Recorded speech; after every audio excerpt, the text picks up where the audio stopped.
Okay, Kara. Nice. Good to go? So, all right. all right. So welcome everyone, and thank you for taking time out of your busy days, especially on a Saturday morning, waking up early to come and invest in your own development to enhance your business. The potential hires, they evaluate the experience businesses offer during the hiring process. But when they become new employees, the onboarding process offers their first look at life in the organization. You know, we think about things like, does the actual company culture live up to expectations? Do new employees find it easy to find their place, to make connections in the organization? So today we're going to learn about how to create an onboarding process, an orientation experience for your business.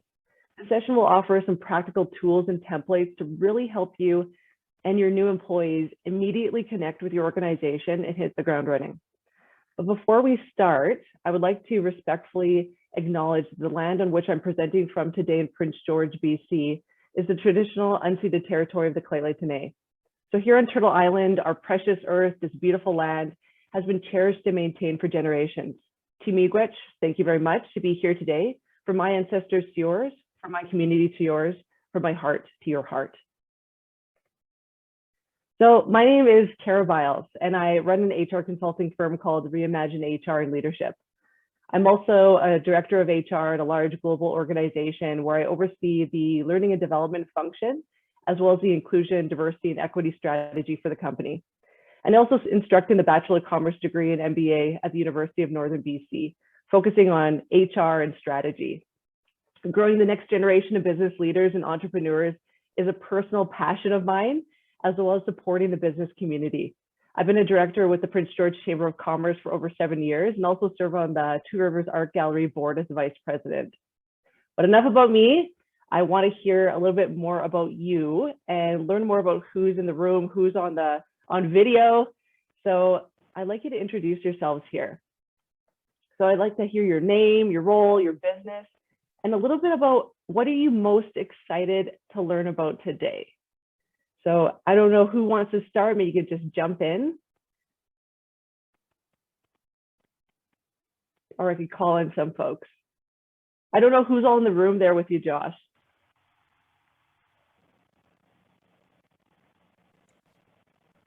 Yeah, Mike will start. He's going to jump onto my mic and introduce himself. No, just Awesome. from my camera here. Go ahead, Mike.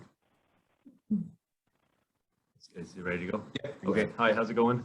My name Hi there.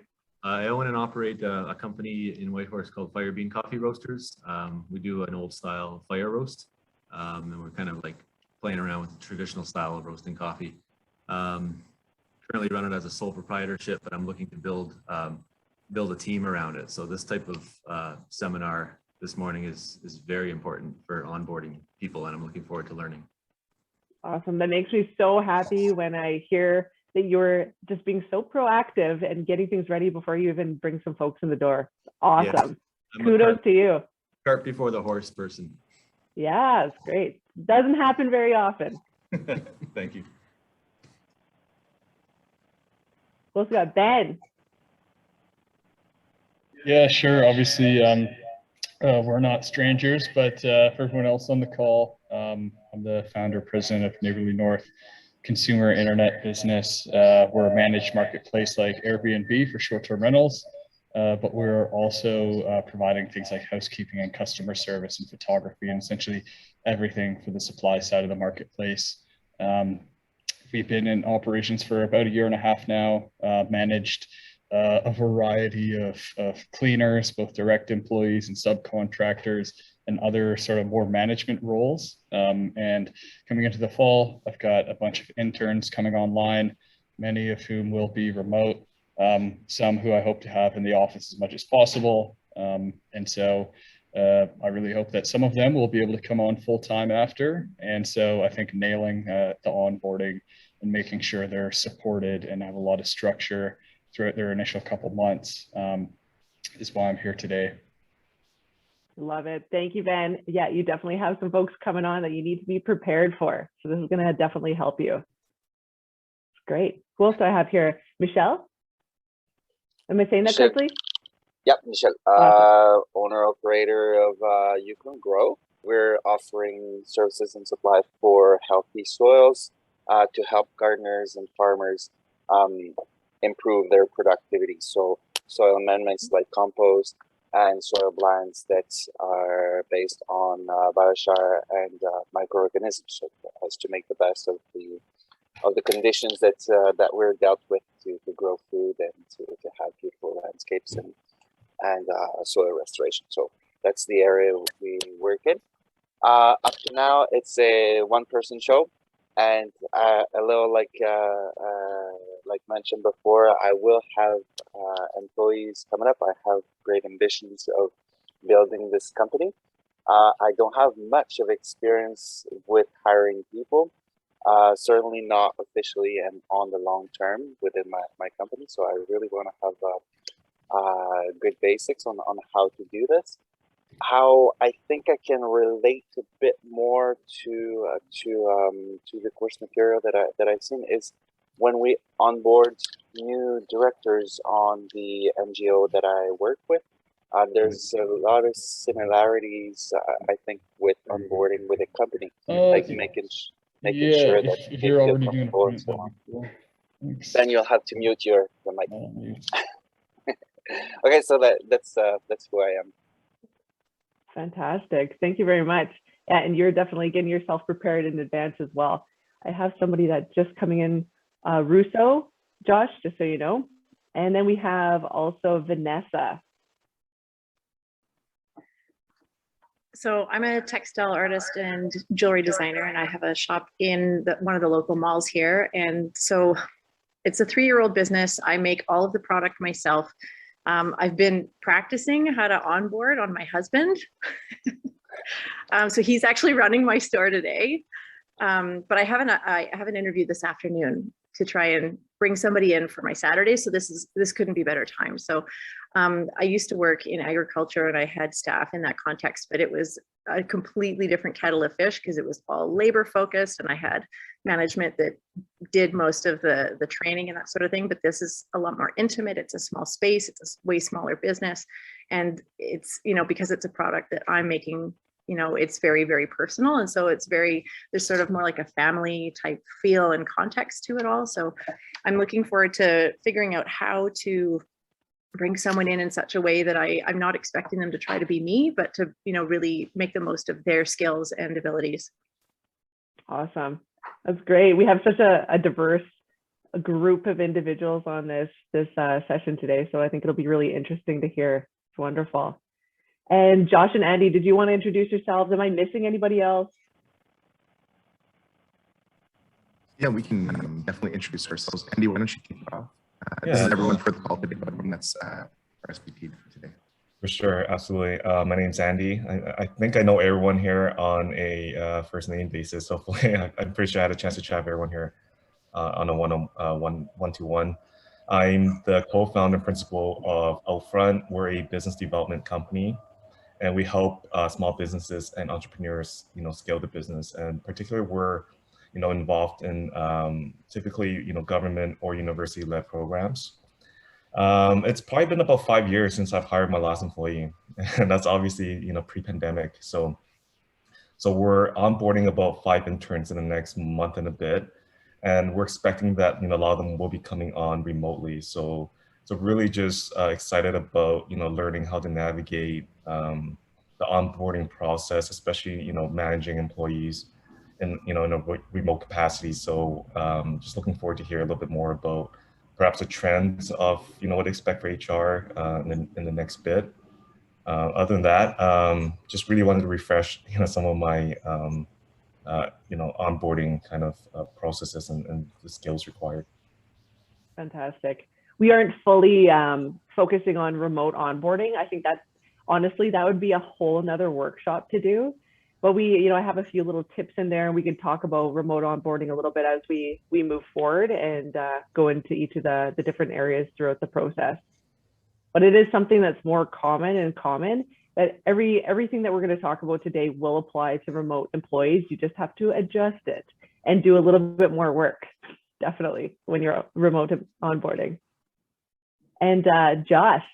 Yeah, Yeah, I know everyone in here, and for those of you that are watching the recording, thanks for tuning in. My name is Josh Callahan, the other half of Outfront, principal up here in the Yukon. And as Andy said, we help small businesses essentially connect the dots to their goals, what they're trying to achieve. We bring in subject matter experts like Kara here to help out and really redefine reference points for businesses. I'm really excited about today's. I think onboarding is a real commonly overlooked part of the entire HR cycle.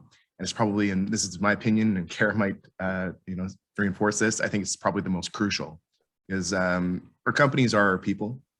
And if our people aren't feeling like they belong, if they're not feeling like they're part of a team, and if they're not feeling like they have the ability or the opportunity to be engaged, it really can be detrimental to our progress and the goals we're trying to make. So really excited, super happy, Kara, that you were able to put the session on for us. So thank you very much. Awesome, thank you. And great kickoff there. So before we start, I want to walk through our agenda so you know a little bit about what we're going to be focusing on here today. So we have 3 different sections that we're going to work through: plan, build, and monitor. We have 6 steps. So first, we're going to look at planning our onboarding strategy.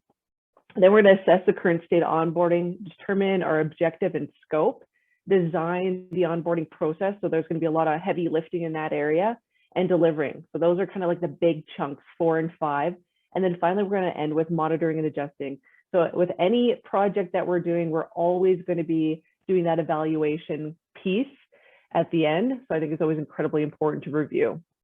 So like Josh mentioned, nearly every company does have an onboarding program, whether it's formal or not, whether you really think it through or not, you do have some sort of onboarding process, whether it's really small or really lengthy or really thought through. Yet few employees really call the experience great. And the result is that employers are losing many of their people before they barely even get started. There's more to onboarding than, where do I sit? It's about culture. It's about social connection. It's about helping new employees become productive team members. And it's about delivering on the brand promise you made when you hired them. Whether you have 1 employee or 10, or are planning on hiring your first employee in the future, like some of you here, now is the time to prepare to differentiate your business by creating an effective onboarding process. One where new employees can hit the ground running, where they build loyalty and connection and create a standout internal company brand that your employees boast about to other potential talent out there. One where you become the employer of choice. So that's really what I'm trying to do here today with you. And we're going to co-create some templates and documents together so that you have a good foundation and basis of your onboarding process to bring into your business. So the program objectives here today are really to support you as business owners in designing an effective onboarding process that makes sense for your organization and culture. We're going to establish a seamless onboarding experience for new employees that builds connection within the organization. We're going to understand the common pitfalls and keys to success in onboarding new employees, because it's always important to know what makes a good onboarding process, what are things I need to watch out for. And we're going to assess tools and templates to support the onboarding process to leave the workshop with a complete onboarding process for you. That's really, it's not going to be perfect. I'll tell you that right now.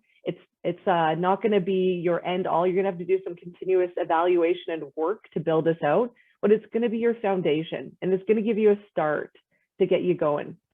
So many of the examples given in this session today refer to the best practices of large organizations with vast resources to invest in their onboarding plans.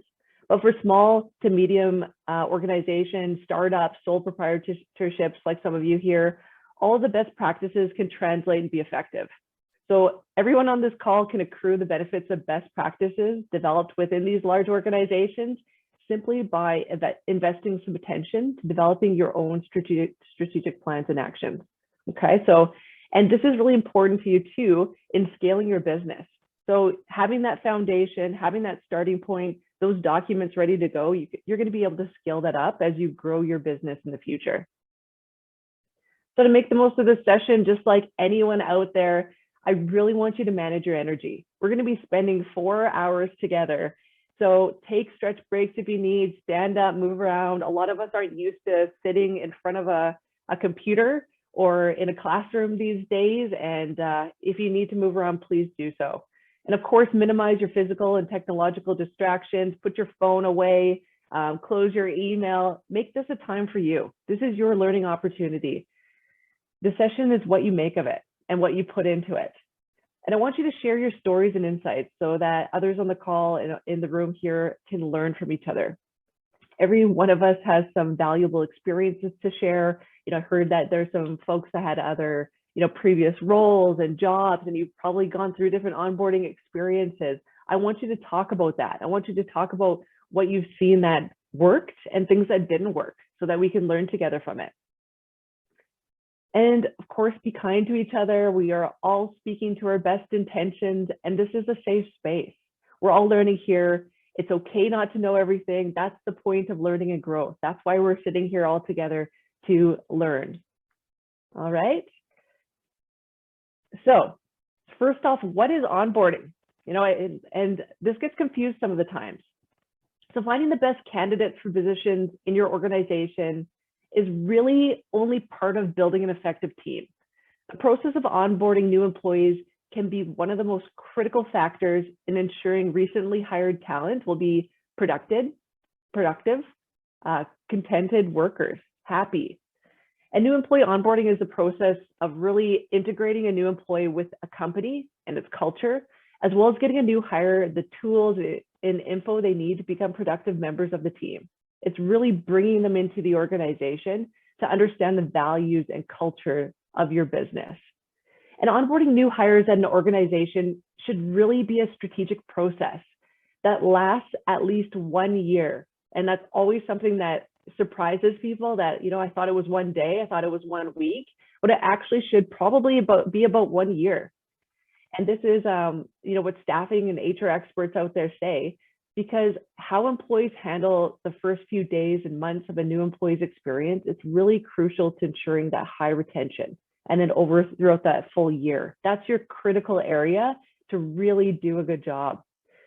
However, in some organizations, onboarding is often confused with what we call orientation. So orientation is basically the, getting the training, the paperwork, that kind of thing on your first day. And while orientation might be necessary, that paperwork and other routine tasks, they must be completed, but onboarding is a comprehensive process and it involves management and other employees. And as mentioned, it can last up to 12 months that year. So before implementing a formal onboarding program, employers and business owners should really answer some key questions to attain team and management buy-in. So this is something we really need to think about. So first one is thinking about, when will onboarding start? Does it start on day one? Does it start pre-hire? Do you start onboarding people before they even get into your organization? How long will it last? I mentioned there that oftentimes we want to do this up to a year. Some organizations even do it further. But how long does it last for your organization? What impressions do you want new hires to walk away with at the end of the first day? Are they excited? Do they feel connected to your organization? Are they going home to their families to say, I just started at this amazing organization. I'm so excited to work here and I can't wait for my second day. What do new employees need to know about the culture and work environment? What do you want them to feel? What do you want them to talk to your customers and clients about, your suppliers? And what role will HR play in the process if you have HR? What about direct managers? What about coworkers? What about other stakeholders in the process? Your key partners you work with. You got to really think about that. Is it only just you doing this onboarding process, or are you involving others throughout it? And what kind of goals do you want to set for new employees? Is there specific measures and targets that you want to put together for them? Do you have measures and targets? So it's a lot of things to start thinking about there as you're building out this process. And how will you gather feedback on the program and measure its success? This isn't a one and done process that we're doing here. We want to make sure that we're continuously improving, we're optimizing the onboarding process to be the best that it can absolutely be. So once we have these questions answered here, you can really devise a plan of action to help your new employees quickly assimilate into the company policies, workflow, while getting acquainted with your organizational culture. So that's really the goal of what we're trying to do here today. So what you're seeing on the screen here are some of the main goals of onboarding. If you focus on the left-hand side here, there are 3 common ones that we often hear. This is our onboarding is to inform new hires about formal rules and informal rules or policies or procedures. How do we do things around here? Or maybe it's to respond to new hire concerns. So answering their questions, figuring out what they need to do there. Maybe it's to strengthen alignment with your company culture. So they understand how things are done around here. How do we do business? How do we show up to our customers, our clients? Maybe it's to accelerate your administrative process. Maybe it's to increase engagement and retention, keep your critical talent, to establish strong relationships with your managers, if you have a few of them, to improve brand awareness and advocacy. Maybe it's to improve productivity and employee time to it, and to establish relationships with your peers and colleagues across the organization. So there could be multiple different types of goals on here. Maybe these are all of your goals. Maybe you only have a couple of them. And all of these goals are great goals. And the top 3 I often hear seem to be around increasing engagement and retention. That always seems to be the one. Informing our new hires about those informal rules or formal rules, and strengthening alignment with our company culture. So those always seem to be the key ones. So if these are our stated goals for onboarding, looking at all this, like, how do we actually do it? And how are we actually doing? Are we meeting these goals? Are we doing well as organizations? It's something to really think about there. Well, when you look out into the research that's done, I looked at this Gartner study, and it found that only about 34% of recruiting professionals out there agree that their company onboarding programs are effective. That's pretty low. And I mean, that's in companies that actually have an onboarding process. And 30% of recruiting staff agree that their organizational onboarding processes effectively build new hires networks. And this is an absolute critical goal of onboarding programs, especially for virtual or remote employees. So if we have those virtual employees, we really need to do a good job of this and really connecting our new hires to their network.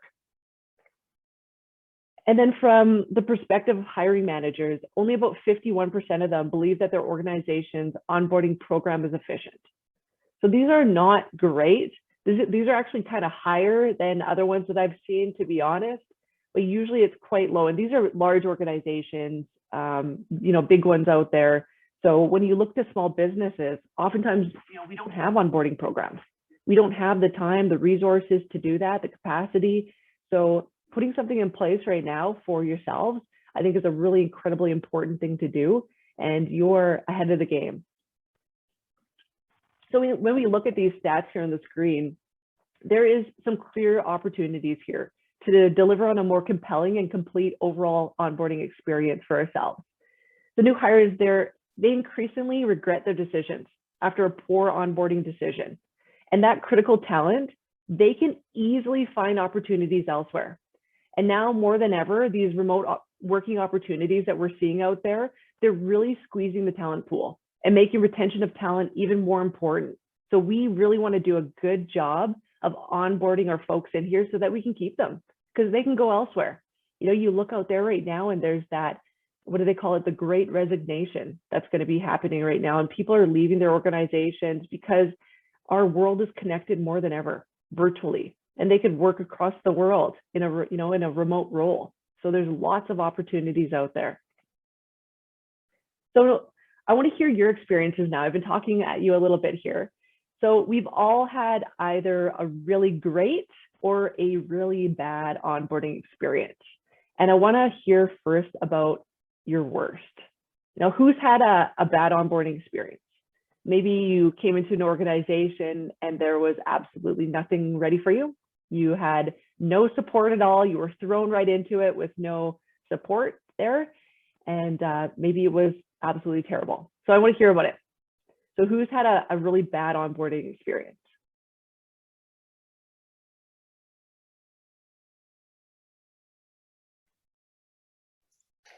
Yeah, I mean, I had one when I was working in Toronto. I had left one investment bank I was working for a competitor, which was like a smaller startup, like just out of creation. And I understand what the founders were going for, you know, wanting people to be totally self-sufficient. But yeah, rolled up and nothing was ready, essentially. Definitely not the best first impression. See, that was like, that's a key one, not the best first impression. So how did you feel, Ben? Yeah, oh well, I don't want to be too harsh about it, but yeah, I was like, holy shit, like these guys are further behind the cue ball than I would have thought, you know?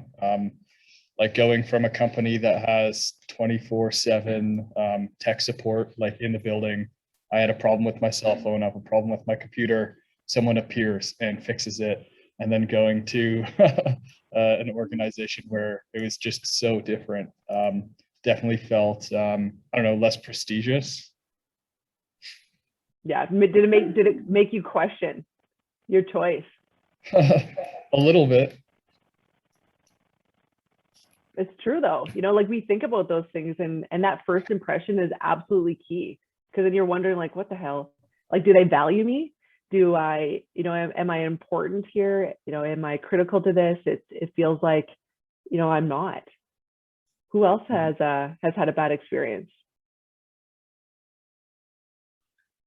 I had one probably about 4 years ago. I was hired by a really, really, really small NGO that basically had a staff of one, and they brought me on, and my job was to do community outreach and programming. And it became evident on day one that the executive director had never been responsible for staff before.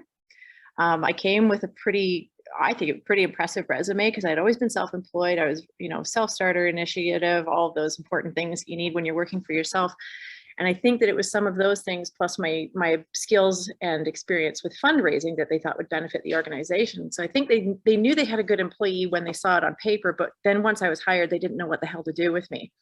So I came on the first day and there wasn't even a computer for me to work on. There was paper everywhere. And then shortly, oh yeah, and so the organization was they were getting ready to move. The executive director went on sick leave. So I had to facilitate a move of rooms full of documents. I had no idea what they were. So we had to make decisions about, do we hire a shredder company to come so we don't pay the movers to move this stuff? It was a total nightmare. And then when we got to our new location, he extended his sick leave and I became the interim executive director, and I had to fight for a pay increase. And then it turned out that he was terrible at his job. So I was in damage control mode. And when I got everything up and running again, and he wanted to come back to his job, I said, no, he has skills for the job I was hired to do, and I have the skills for his job.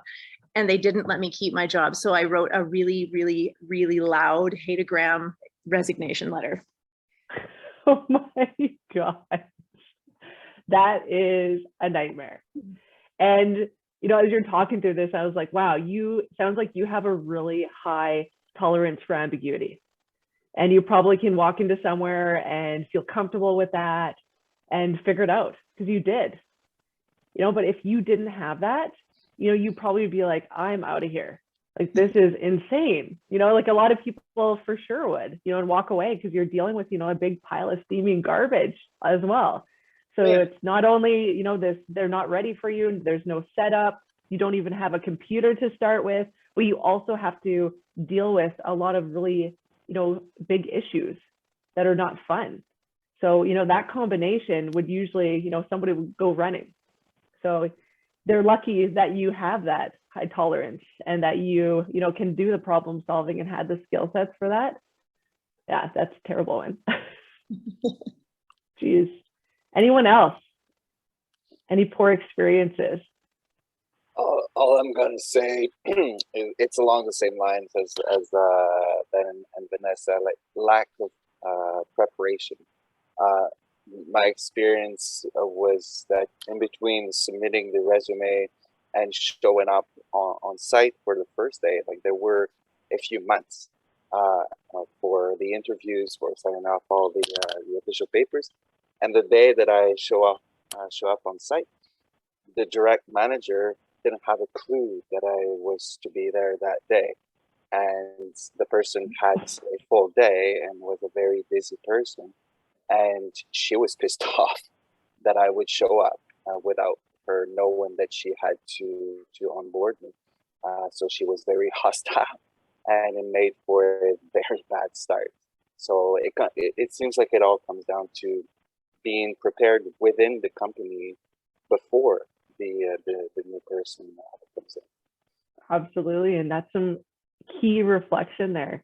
So there's a couple things I heard on your example there. Number one is that there was a lack of communication, so the manager didn't even know that you were coming, and they were like reacting, and was hostile, angry, and so that experience for you, is like, number one, they're not ready for you, they're not prepared for you. This person is not welcoming me. I don't feel welcome here. I feel like I'm a burden for this person, and now what do I do? And on top of that, you said it was months between when you were hired and before you started, right? Did they communicate with you during that time? Just for the official things, like it was a very big company, so it was quite compartmentalized. So for all the official papers, yeah, it was a constant communication, and into the days before showing up on site, I had constant communication with the rest of the company, but not with the one manager.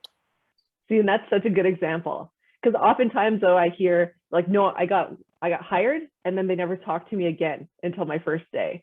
So that's good. At least there was communication throughout it, but clearly the onboarding process broke down when they didn't connect with the manager and have everybody, all those key stakeholders prepared for your first day. Awesome example. That's good. These are all great. And I mean, I think all of us have experienced some sort of poor onboarding experience throughout our careers. There's been many times that, I'm HR. So oftentimes when I start anywhere, I have the worst onboarding experience because I'm usually the person that's hired to do that. And nobody's there to give me any onboarding. So you kind of onboard yourself, figure things out, you kind of know what to do, but it's always a bit of a nightmare. So never fun. So now on the flip side, what about your best? Has anyone had any really good experiences? You have? Oh, that's so good. It was in a bit of a different, it was a role reversal in a way. So it wasn't a situation where I was hired. I was hiring a graphic designer, and her onboarding process was spectacular. I've never been so happy to give my money to someone, because the way that she brought me into the contract was so thorough and so clear. I knew exactly what the expectations were. I knew what the timeline was. I knew what revisions were going to cost, how many revisions I got within the contract, and everything had deliverable dates, everything. It could not have been clearer. And because she's a graphic designer, all the documentation was beautiful. So as an artist, I really appreciated that component. So it was, and I sent her, a note afterwards, thanking her and applauding her for such a comprehensive and effective onboarding process, because there was no ambiguity, there was no lack of clarity, and it was such a huge success. Love it. So well prepared, well communicated. She had everything in place. Yeah, she was very planned. And that makes all the difference. It really does.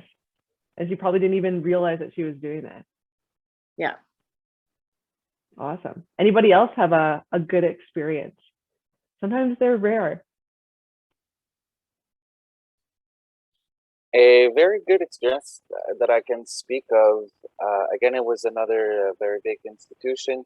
One thing that I really liked in the onboarding, like in the very early stages, was that I was introduced personally to the rest of the team. Like the HR person walked me around to the people that I would have to interact with.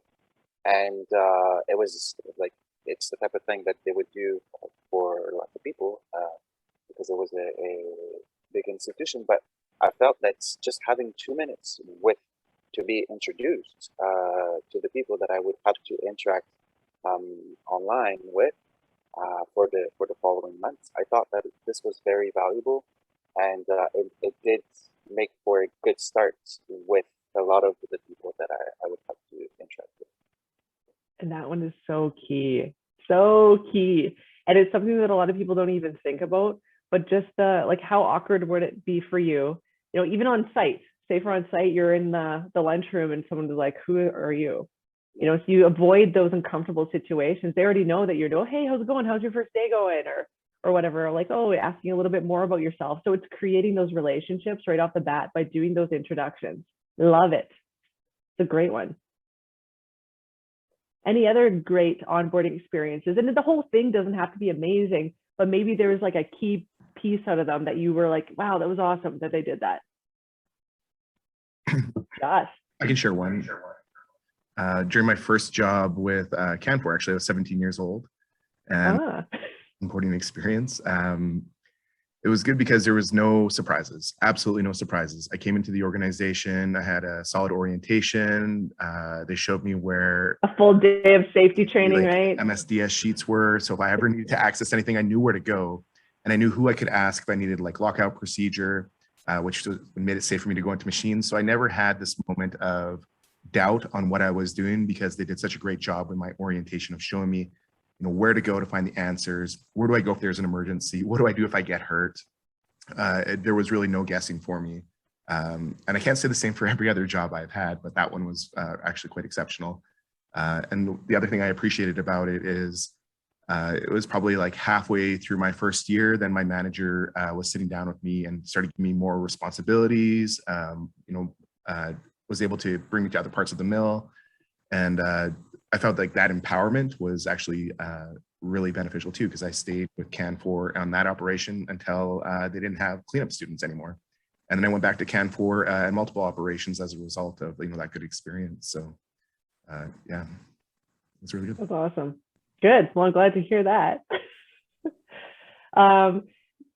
There's a lot of, you know, things that I'm thinking through that. So number one is values, right? So in that organization, safety comes first, right? So safety comes first. So all the different pieces there around the training, that's really living the values to make sure that a student, a young person coming into an operation like that has all the training and skills that they need to live that value of safety comes first, and always feeling comfortable, feeling self-confident to be able to navigate that sort of situation.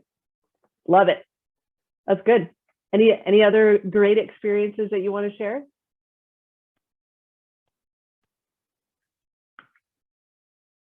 Hearing none, good. We'll start talking about different things, but those are awesome.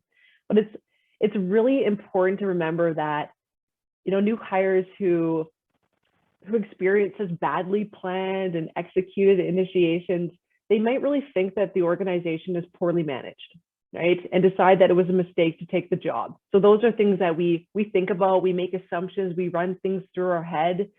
And under uncertain circumstances, when we don't know what's going on, we have that ambiguity, like I mentioned, new employees are really prone to jump to premature conclusions. They make these thoughts about the organization. Maybe they aren't as organized as I thought they were. Maybe they weren't as innovative as I thought. You know, this isn't the organization that they conveyed to me in my interview. And as they make their way through the organization, those early experiences, they get magnified and they get calcified. And this is particularly true of impressionable millennials and the Generation Z that's out there that we're starting to see come into the workplace. So these might be, you know, new to the workforce, and they might be unclear about what to expect.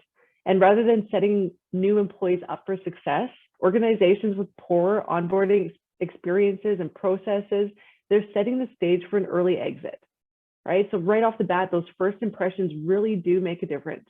And this is both a cross-generational and an intergenerational problem. As demographics, they continue to shift, millennials are likely to make up a significant number of our new hires moving forward, and these Generation Z as well. But premature leave taking can happen at every level and at every age in an organization. And studies show that nearly 1/3 of all new hires, they quit within the first 6 months of starting their job. So what we want to do is avoid that, because as we all know, hiring people costs a lot of money.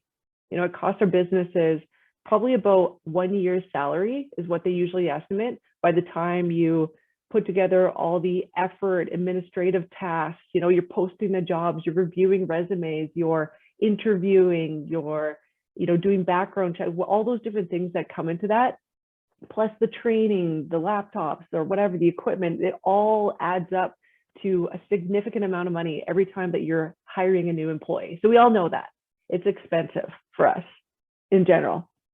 So Gallup's study on creating an exceptional onboarding journey for your new employee suggests onboarding should take up the better part of a year, like I mentioned. So a lot of studies out there are really looking at that, extending out this onboarding process to be a more of a lengthy period.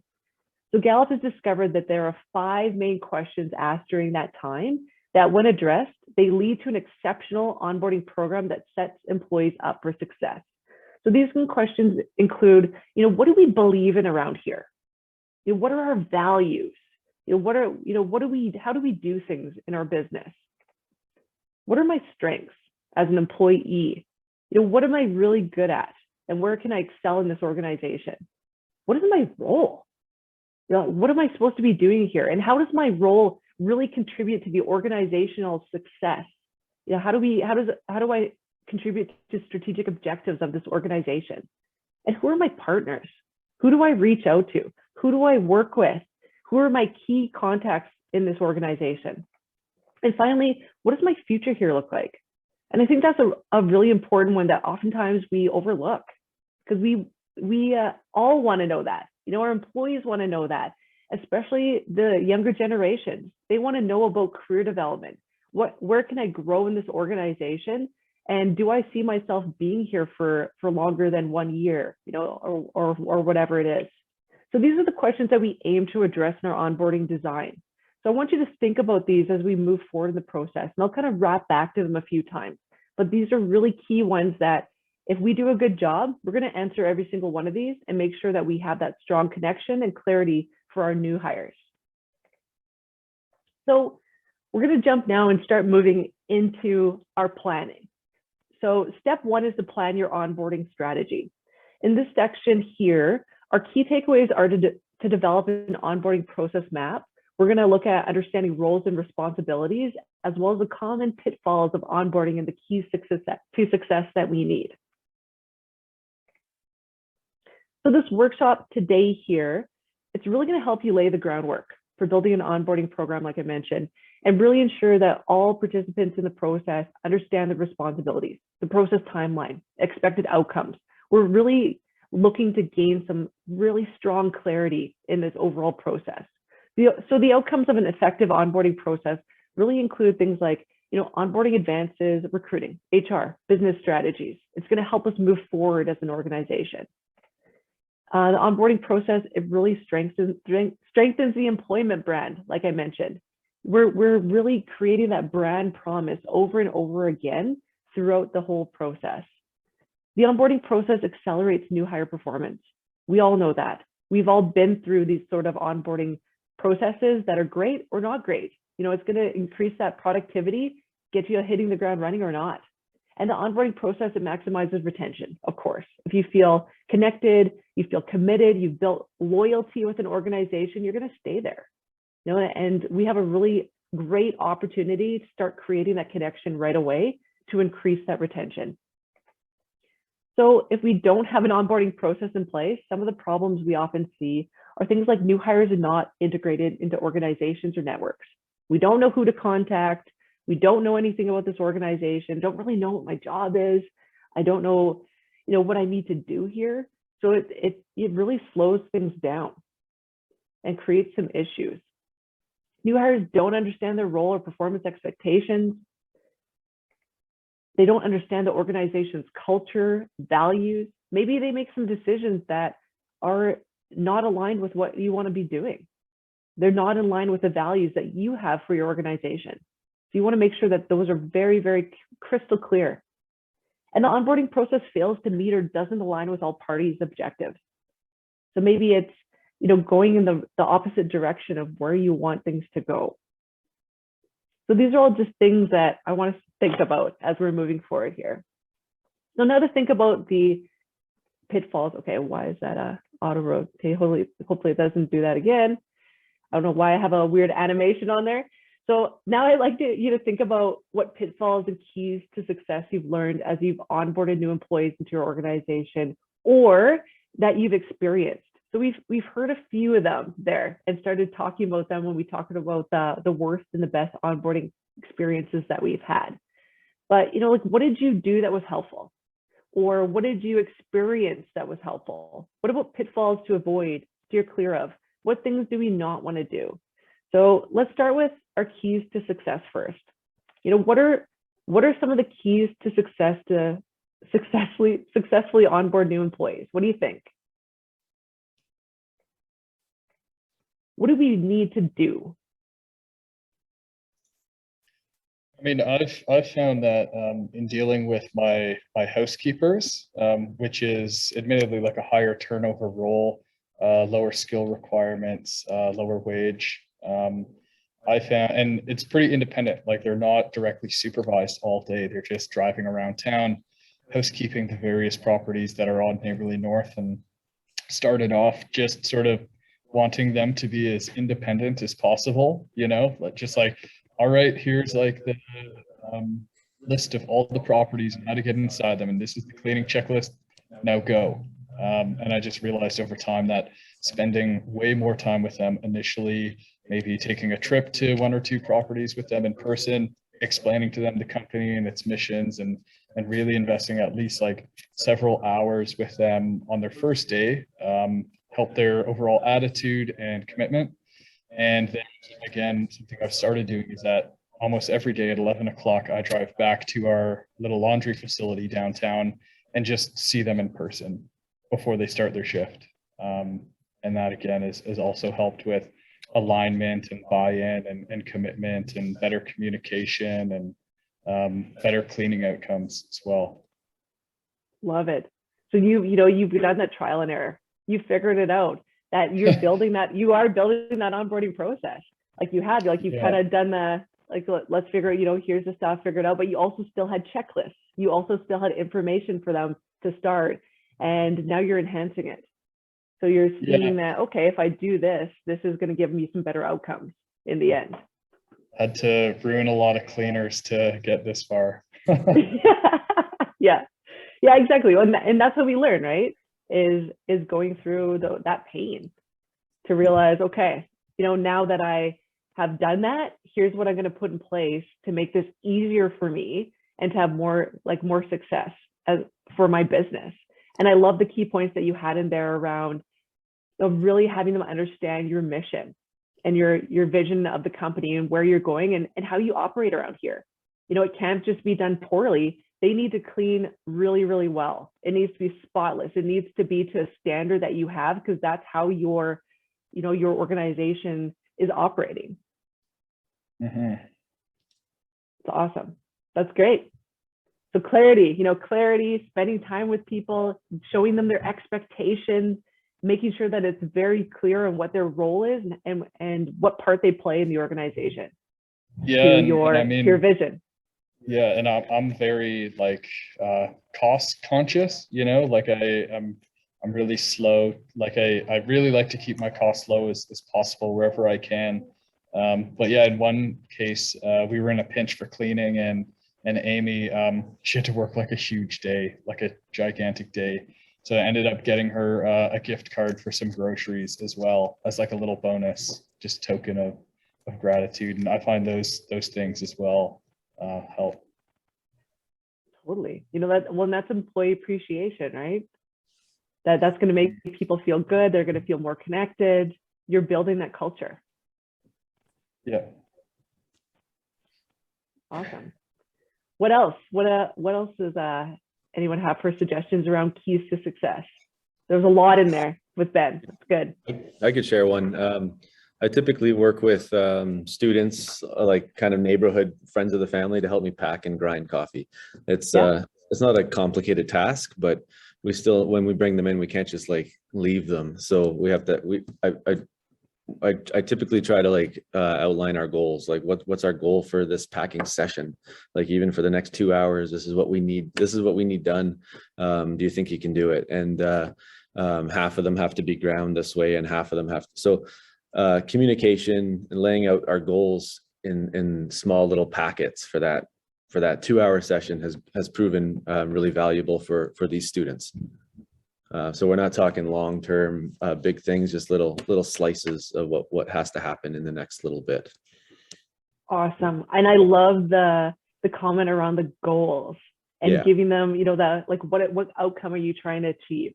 Yeah. Because there's something like really small in when they reach that goal, you get like it's a brain surge. You get that Yeah. dopamine surge when you've completed a task, and like that's gonna, you know, make people feel good that it's the small wins, and we'll talk about that a little bit later. But you're giving them small wins and like feeling good about going home and being like, you know, I met the goals of the day that I needed to do that Mike was telling me. Yeah. It's great. Oh, that's perfect. Anything else for keys to success? These are awesome. I can share one best practice that I would commonly do when I was managing sales teams. That was the power of warm welcome. And so when new employees came into the branch, we would have like a nice welcome package for them, some small gifts, nothing major, like a coffee mug, something that they could use and just have pride like during the day. But also we had like regular team meetings. So they were introduced during the team meeting. They were walked around like, you know, Michelle's story, being able to meet other partners in the branch, but also just the regular check-in. And so they really, the intent was to really like, wow, like this is kind of cool that I got something, like that's nice. But it was really like that warm welcome and that sense of like making sure that they felt like they belonged from day one, that they weren't just an, you know, on the outside or a newbie coming in, like they're a part of the team. And so, yeah, we just, personal stories. We found the team would go and check in, like once they had the introduction and they knew who they were, like people had no problem going and seeing how they were doing. And yeah, it was a small thing, but it made a big impact. And I would probably share like majority of the people that we were able to do that with, they were willing to go out of their comfort zone from day one and like have a sales conversation. Even if they were going to fail, they were more willing to do that than those that we weren't able to do that for. So it was pretty neat.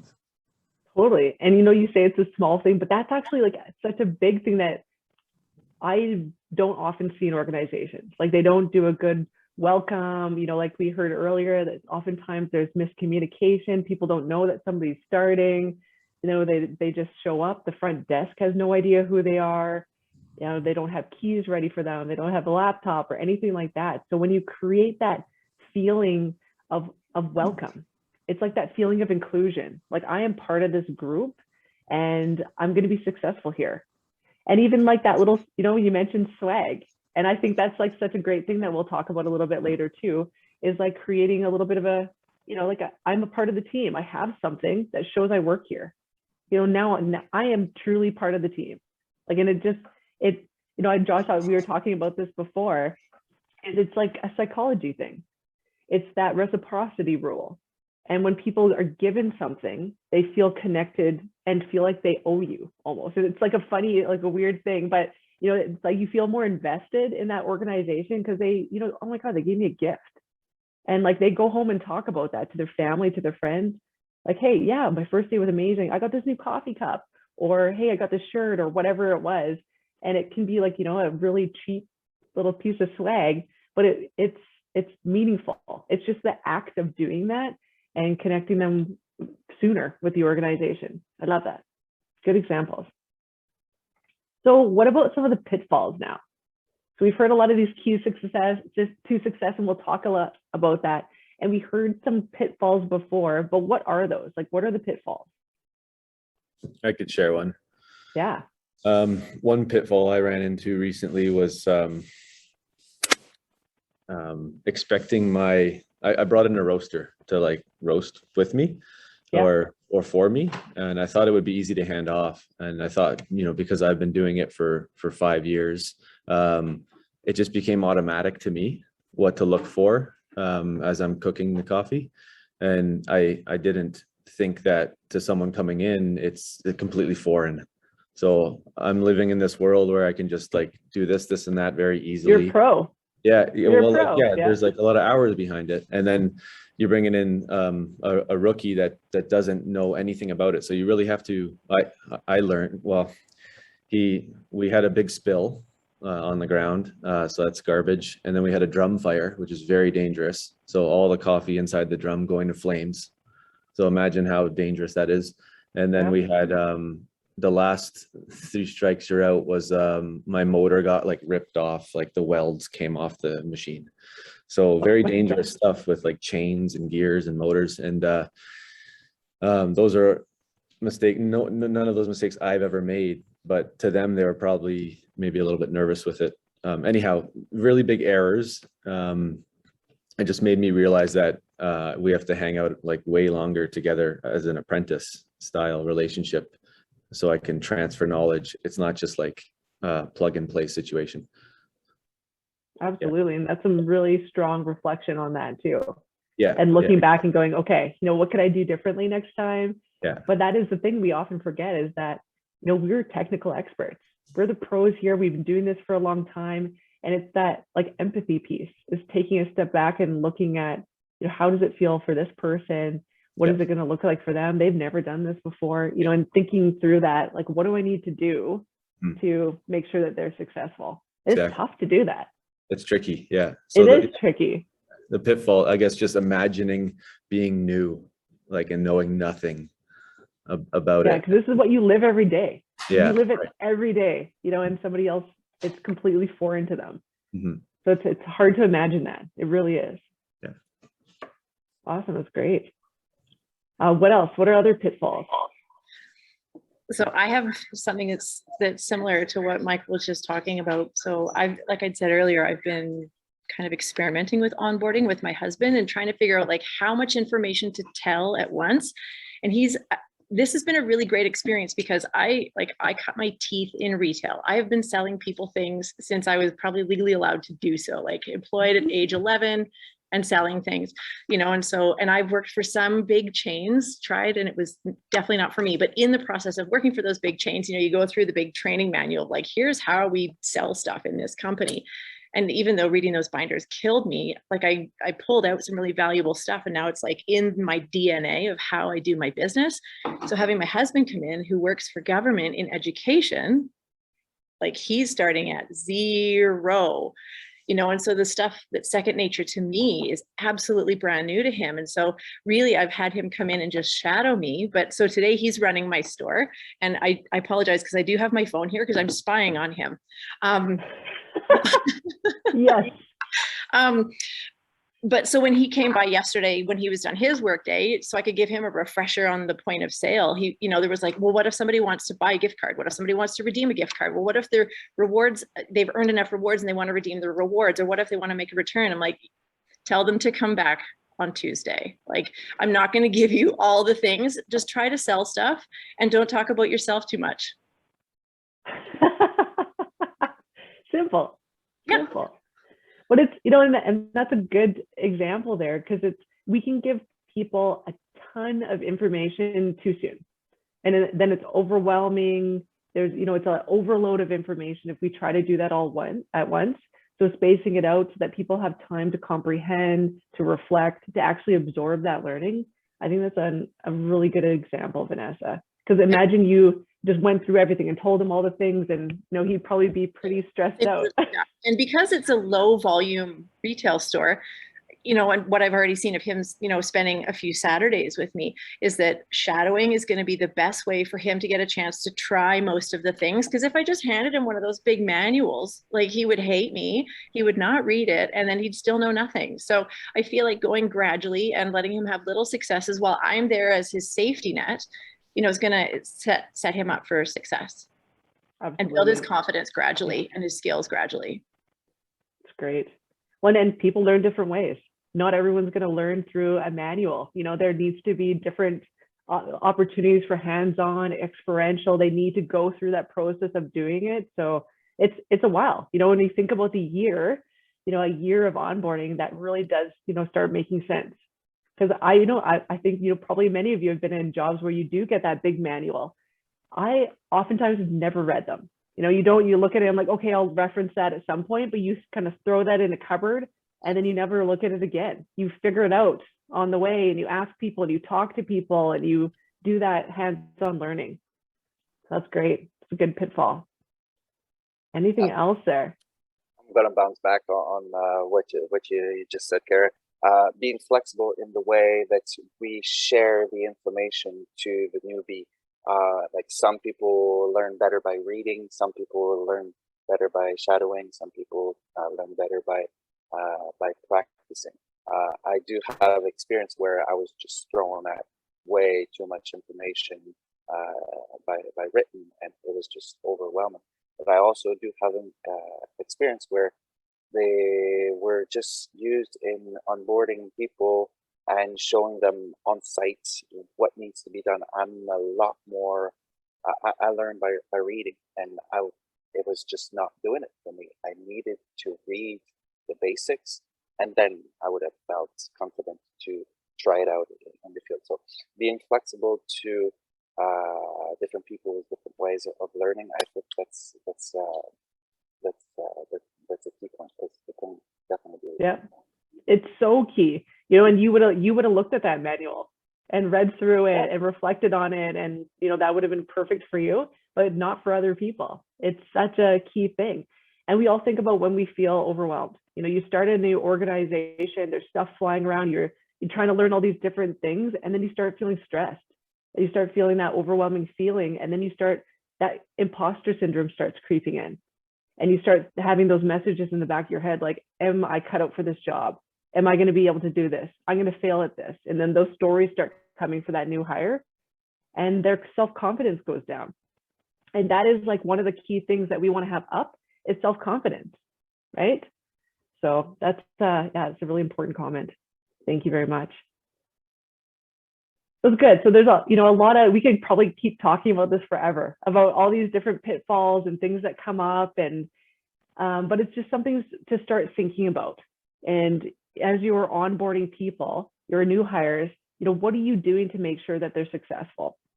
So let's take a look a little bit more at some of the common pitfalls in a little bit more detail here, and just quickly go through them. So first off is an outdated onboarding process. And this one is so common. You know, the success of the new hires onboarding, it can be hindered by this outdated, irrelevant activities, data, information that doesn't even happen anymore.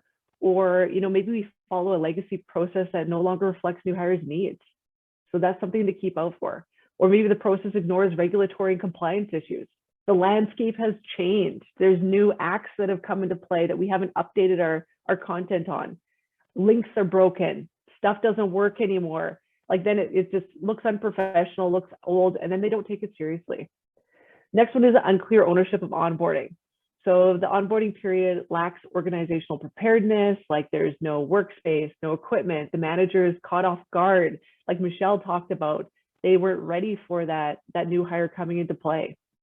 An inconsistent or impersonal onboarding process, that's where it's, you know, inconsistent across the organization. You've done it over here with this person, but not with this person. You know, and Josh mentioned that a little bit there for the welcome. You know, like it wasn't done with everybody. They could only do it with some people. So that creates that inconsistent process there where, you know, and the new hire doesn't feel all the onboarding experience is personalized or it's relevant for them.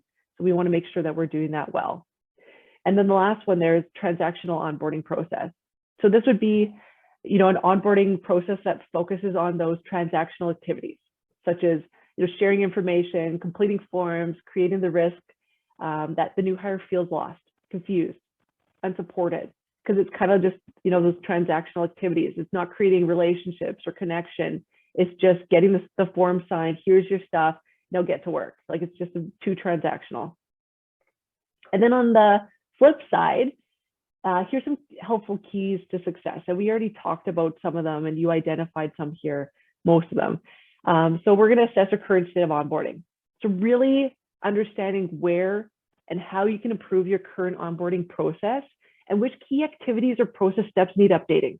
So where are you currently at? What is your current state?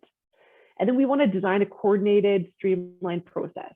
So that's where we're assigning those clear tasks, those responsibilities, so that the onboarding process really runs smoothly without any organizational ownership difficulties. Everybody knows what they're doing and what role they play. Then we're going to execute a consistent, customizable onboarding strategy. So this is where we're ensuring the onboarding process is globally consistent across the organization, but locally relevant by optimizing our onboarding through standardization and customization. And we're going to talk about how to do that. And of course, we're going to accelerate our new hire performance because we want, we're spending money on this person. We're paying their salary. We want to get some productivity out of them. And we're going to integrate the new hire into our workflow networks in our organizations to really ensure that the onboarding, it's like a fluid process, and that the new hires provided the right framework to really enhance their early performance. So that's one of our key goals here, is getting somebody moving forward, hitting the ground running, knowing what they're doing, feeling confident, and moving forward. So as you can see, much of this really depends on our ability to communicate clearly and effectively, and to really plan ahead. And those were things that you all identified already as those keys to success. All right, so keep this in your mind as we move forward. So what we're going to do now is we're going to pull up that participant folder that you all got. So I hope you have access to that on your Google Drive. Josh sent it out. So I want you to make sure you have that readily available. So we're going to reference some of these documents and templates and forms. So we're going to start with the onboarding process map. We're going to look at the template next, which will help you map out your existing process to really create an overview of the current steps of your program. Maybe you don't have one at all, and that's all right, but you probably are already doing something, or you probably are already thinking about some of these steps. Don't worry if you don't have many, or if you're just starting out. We're going to get you set up here for success. So I want you to open that up now and go into your onboarding bootcamp material that we have and open up that process map. So it should be called I think it's just like 1_ onboarding process map. So the sample chart looks like this one on the screen, and I branded everything in a nice pretty purple for this. But it's going to be used to map out your existing onboarding process, okay? So we're going to take some time here to do this on our own and use the sample chart to map out our existing process. So I'm going to open it up here and what it looks like. There we go. So I want you to sit here for a moment and walk through each of these sections and think about this on pre-start, their first week and first month. So this is where we're mostly going to focus on our onboarding process the first 3 months, even though we did talk about doing it over a year, but we're going to kind of focus here for now, okay? So I want you to walk through this. I want you to edit, to remove things, to add things, and just think about, like, does this make sense for me? Would I do this in my organization? Is it too much? Is it too little? What makes sense for my business? I mean, there's a customizable map as well that's completely blank here. So if you wanted to move things into that or delete these, every single one of these templates that you have is completely editable. You can change things, move things around to make what makes sense for you. So have a little bit of a open on that, and just take a few minutes here to walk through that. So I'll put a timer on, and let me know when you're ready. So you might not need the full 5 minutes. And I'll put some nice music here so you don't have to sit in silence.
All right, so I'm gonna call time there on the 5 minutes. You probably didn't get through all of it, but that's okay. So I'm just gonna open up the process map that I have here, and I just want to hear about, what did you put in there? And it's absolutely okay if you only have a couple things, or you aren't sure, or you don't have a current onboarding process yet and are just thinking about what you might want to put in there. So I'd like you to share a little bit, what do you have in there for your current state? What does it look like for you?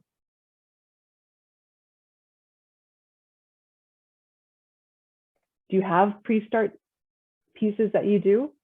Do you have any forms that you use already that you might be thinking about using for your onboarding? What do you got? What do you currently have? I can share. So one thing that we currently do, we just have one employee right now. One thing we do right before they start is we do a social media blast welcoming to our team, so people who interact with us know who they are, and to also kind of have that again, that welcome. And then another big one that we do is making sure that like all the tech is set up so that they have their username access, that they're able to go in and actually see what their company email is and be ready for day one. I love it. So that's kind of like there's a couple of things, your social media blast out there so that people can connect, that you got their tech set up. Those are part of your logistics. Love it. There's a couple of things right there. Does anyone else do anything? For my cleaners, we don't really do too much of stuff that's featured here. But with the interns that I have coming on, they've all been shared sort of like a day one kind of, this is what I want you to do on day one. It's just a bunch of content to get them familiarized with the industry that we're in a little bit, and to try to get them inspired to have some sort of buy-in to the bigger picture, as well. Obviously making sure that anyone who's eligible for benefits has their benefits set up and applied for in advance. Make sure that they have their emails, their logins, all that information ready for them. Got a high level sort of like project list for each of the interns, and continuing to spend time just fleshing that out a little bit. As well, Martin, who's going to be joining full-time permanent, he will get more of like an in-depth kind of tour around Whitehorse. Go check out the laundry facility on Hawkins Street, the office is down here, maybe go check out a couple of different properties and give him that experience, so he can identify with the guests, this is what the customer journey is like from start to finish. If someone makes a reservation, checks in, stays overnight, checks out, and just understands all the different things that we're doing between the beginning and the end. And as well, another thing that I want to do once all of the interns are onboarded is to give them all like an in-depth presentation on the 5-year business plan, just so they understand the vision and where we're going. Love it. You've been really thinking this through, Ben. Great. Yeah, for sure. You have been. No, but that's like exactly what you want to be doing. So you're hitting, like these buckets all over the place. Everything you're saying is like boom over here, boom over here. You're getting all those pieces in there. And it's, that's the important part of looking at, okay, what is my current state? What am I currently doing? What are my plans? And you're starting to, build out this process. That's awesome. So it might look different for everybody here.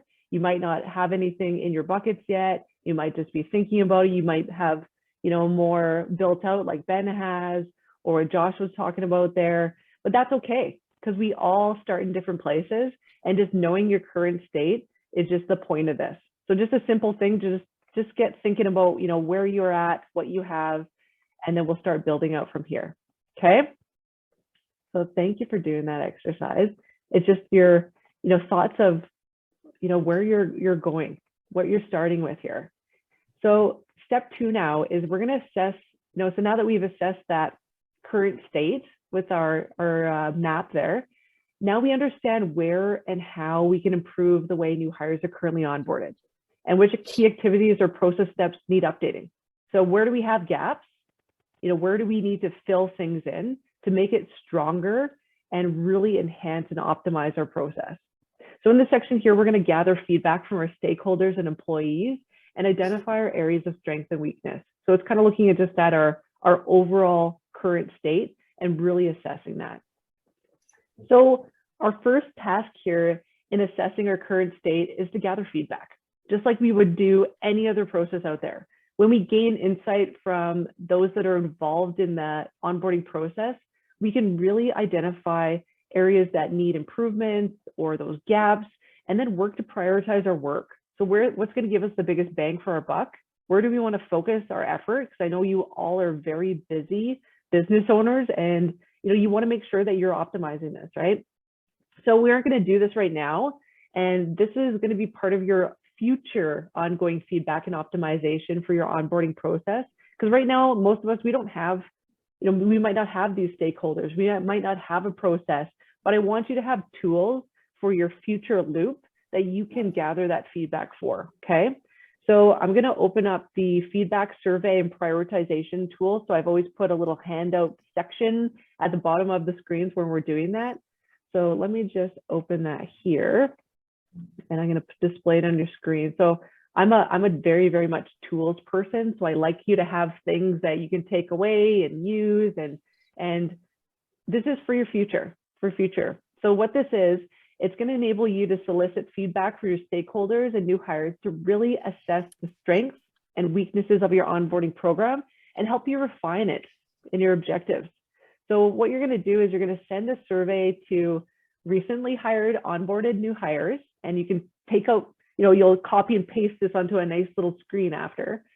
And then you use it to just identify and quantify where you need to focus. So the second tab here, this is your stakeholder feedback survey. So you might even just copy this and paste it with the instructions for your new hire. They would just go through this, give you feedback, rate you on a scale of 1 to 5 on what they feel. You can add additional questions in there, things you want to know. Do you feel, you were trained well? Did I clearly communicate your training? Do you feel connected to the organization? Whatever it is that you feel like you want to get some information for. Then we would do a summary for each of those survey respondents over time so that we can create an average score and identify the buckets that we need to focus on. So it's just nice to have something like this that you can use to actually quantify, because oftentimes we have an idea of where we need to focus, but using something like this will actually give us a little bit more information. So you don't have to use this. This is just a tool for you, but it's honestly, it's so nice getting the feedback, because the feedback is always what's going to get you to improve. And I often like to call that, the feed forward. It's going to help you move forward with your business. Then we have this new hire feedback survey, a different one, the summary and analysis. And then we would put through our prioritized objectives of where we want to focus on.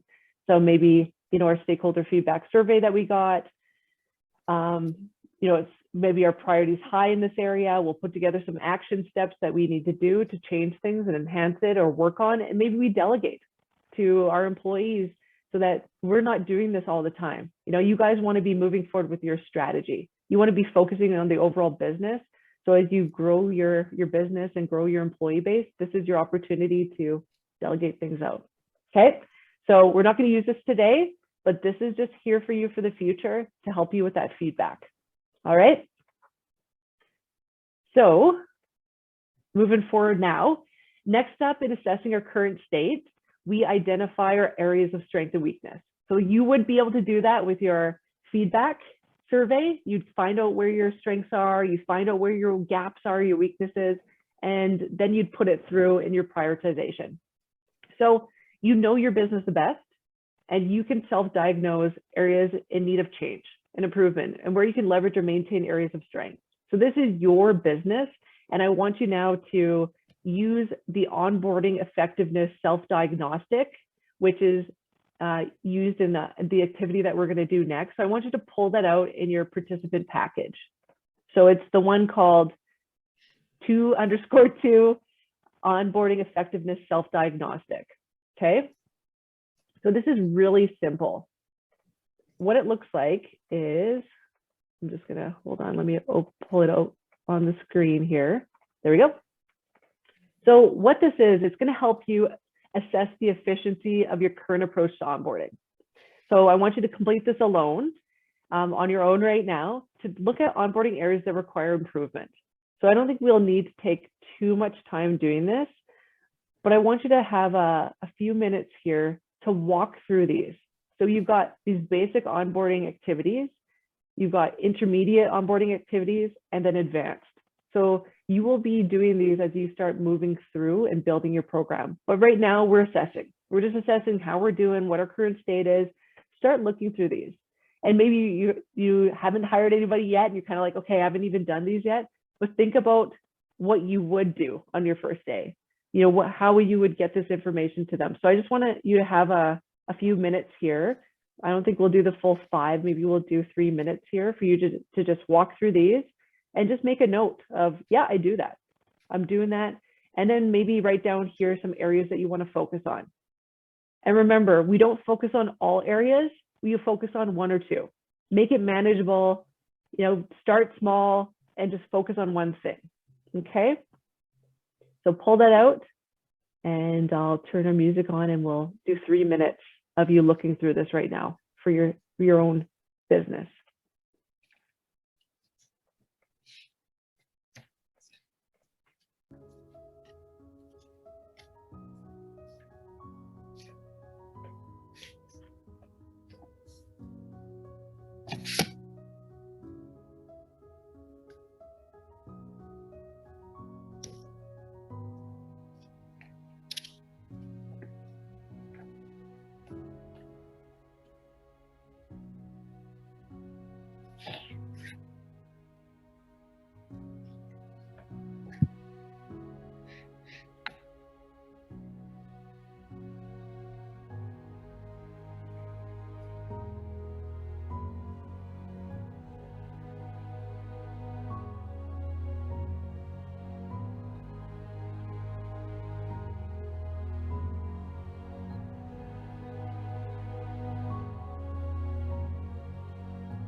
All right.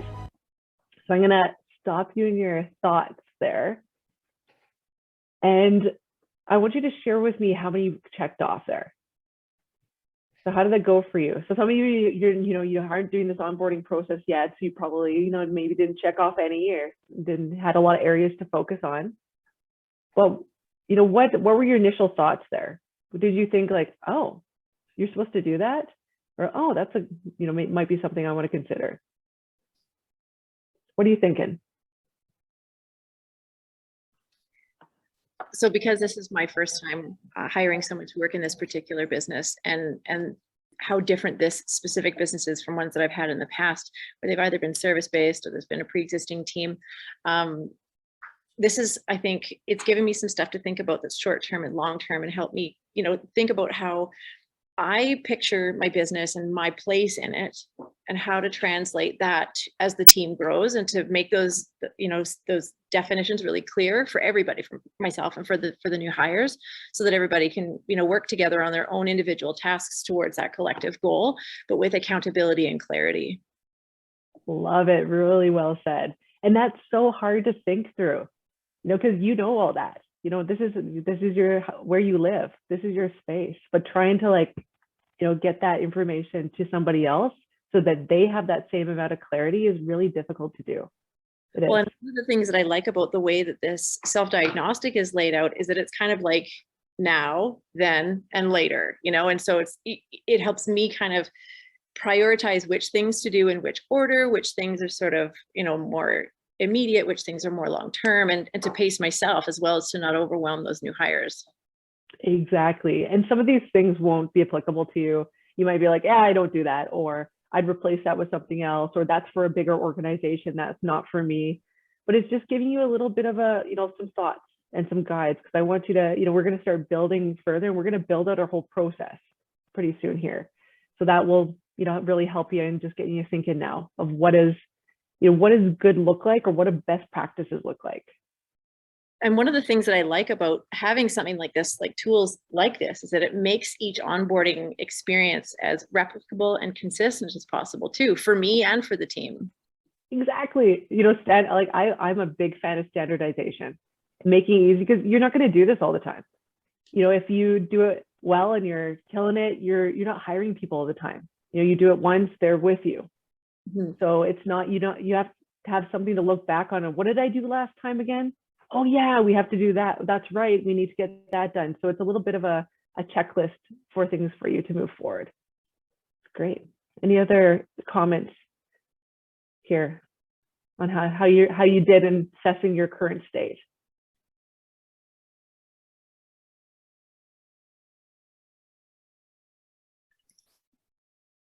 I feel like a lot of this is it's hard to internalize when it still feels like day one, like me, there's a couple of people involved in the company, but it still really feels like a bit of a one-man show. And we're currently still in the process of creating our SOP. So really there's very little training or references for people, at least on paper, when they do come online. And yeah, it's where we're at is certainly just kind of at the cusp of implementing some more of these both basic and intermediate onboarding activities. Totally. And even sometimes reading this even the basic onboarding activities can feel a little bit like, crap, I don't have this, or I don't have paperwork available. I don't have that, or, what is orientation training? I don't have that. So it's a little bit, it can be overwhelming, but knowing that you're working towards it, and just starting and doing a few things is better than nothing. So it's just taking that step. It's a journey. It's not going to be perfect right away, and you'll just continually grow it and change things, add to it, and improve. That's the point. It's not going to be perfect right away. That's for sure. Never is. Awesome. So let's continue moving forward here, just so we don't run out of time. But we're going to move now on to step 3 of our process here. So step 3 is around determining the objective and scope of our onboarding process. So here we ensure that the process is tailored to organizational objectives, and that it is both consistent and customized. So we talked about those words before: standardized, consistent, but also customized to your organization and to the position too. So our focus in this step is to refine the objectives and determine the levels of standardization versus customization that we need. So first, we're going to refine the objectives of our onboarding process. And we do this based on the areas we identified in the feedback survey and prioritization tool that we looked at, a few slides back. So that was the one with all the new hire feedback, had all the different tabs. So without filling out that tool and through what you identified in that self-diagnostic tool, what do you feel would be your main objectives for your particular onboarding program? Oftentimes companies differ. So what do you think yours is at this point? Like, what is your main objective with onboarding?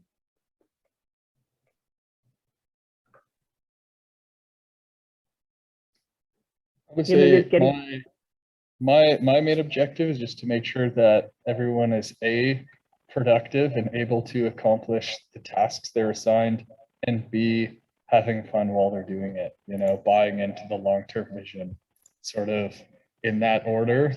But those are the two, for sure, most important things when I think about when I create a new position. Oh my God, I love that, Ben. Because that, and that is so key to really so thinking through that. So those are your key two objectives. Now you want to build out your onboarding process to match that. So how is the tone in your language that you're providing them? How is the feel? What sort of activities are you going to create to make it fun? Awesome. Anyone else have an objective that you're thinking about? Main objectives. Obviously your number one is always going to be, getting them up to speed as quickly as possible, and being productive. You're paying this person, you want them to be adding value to your business. But what else?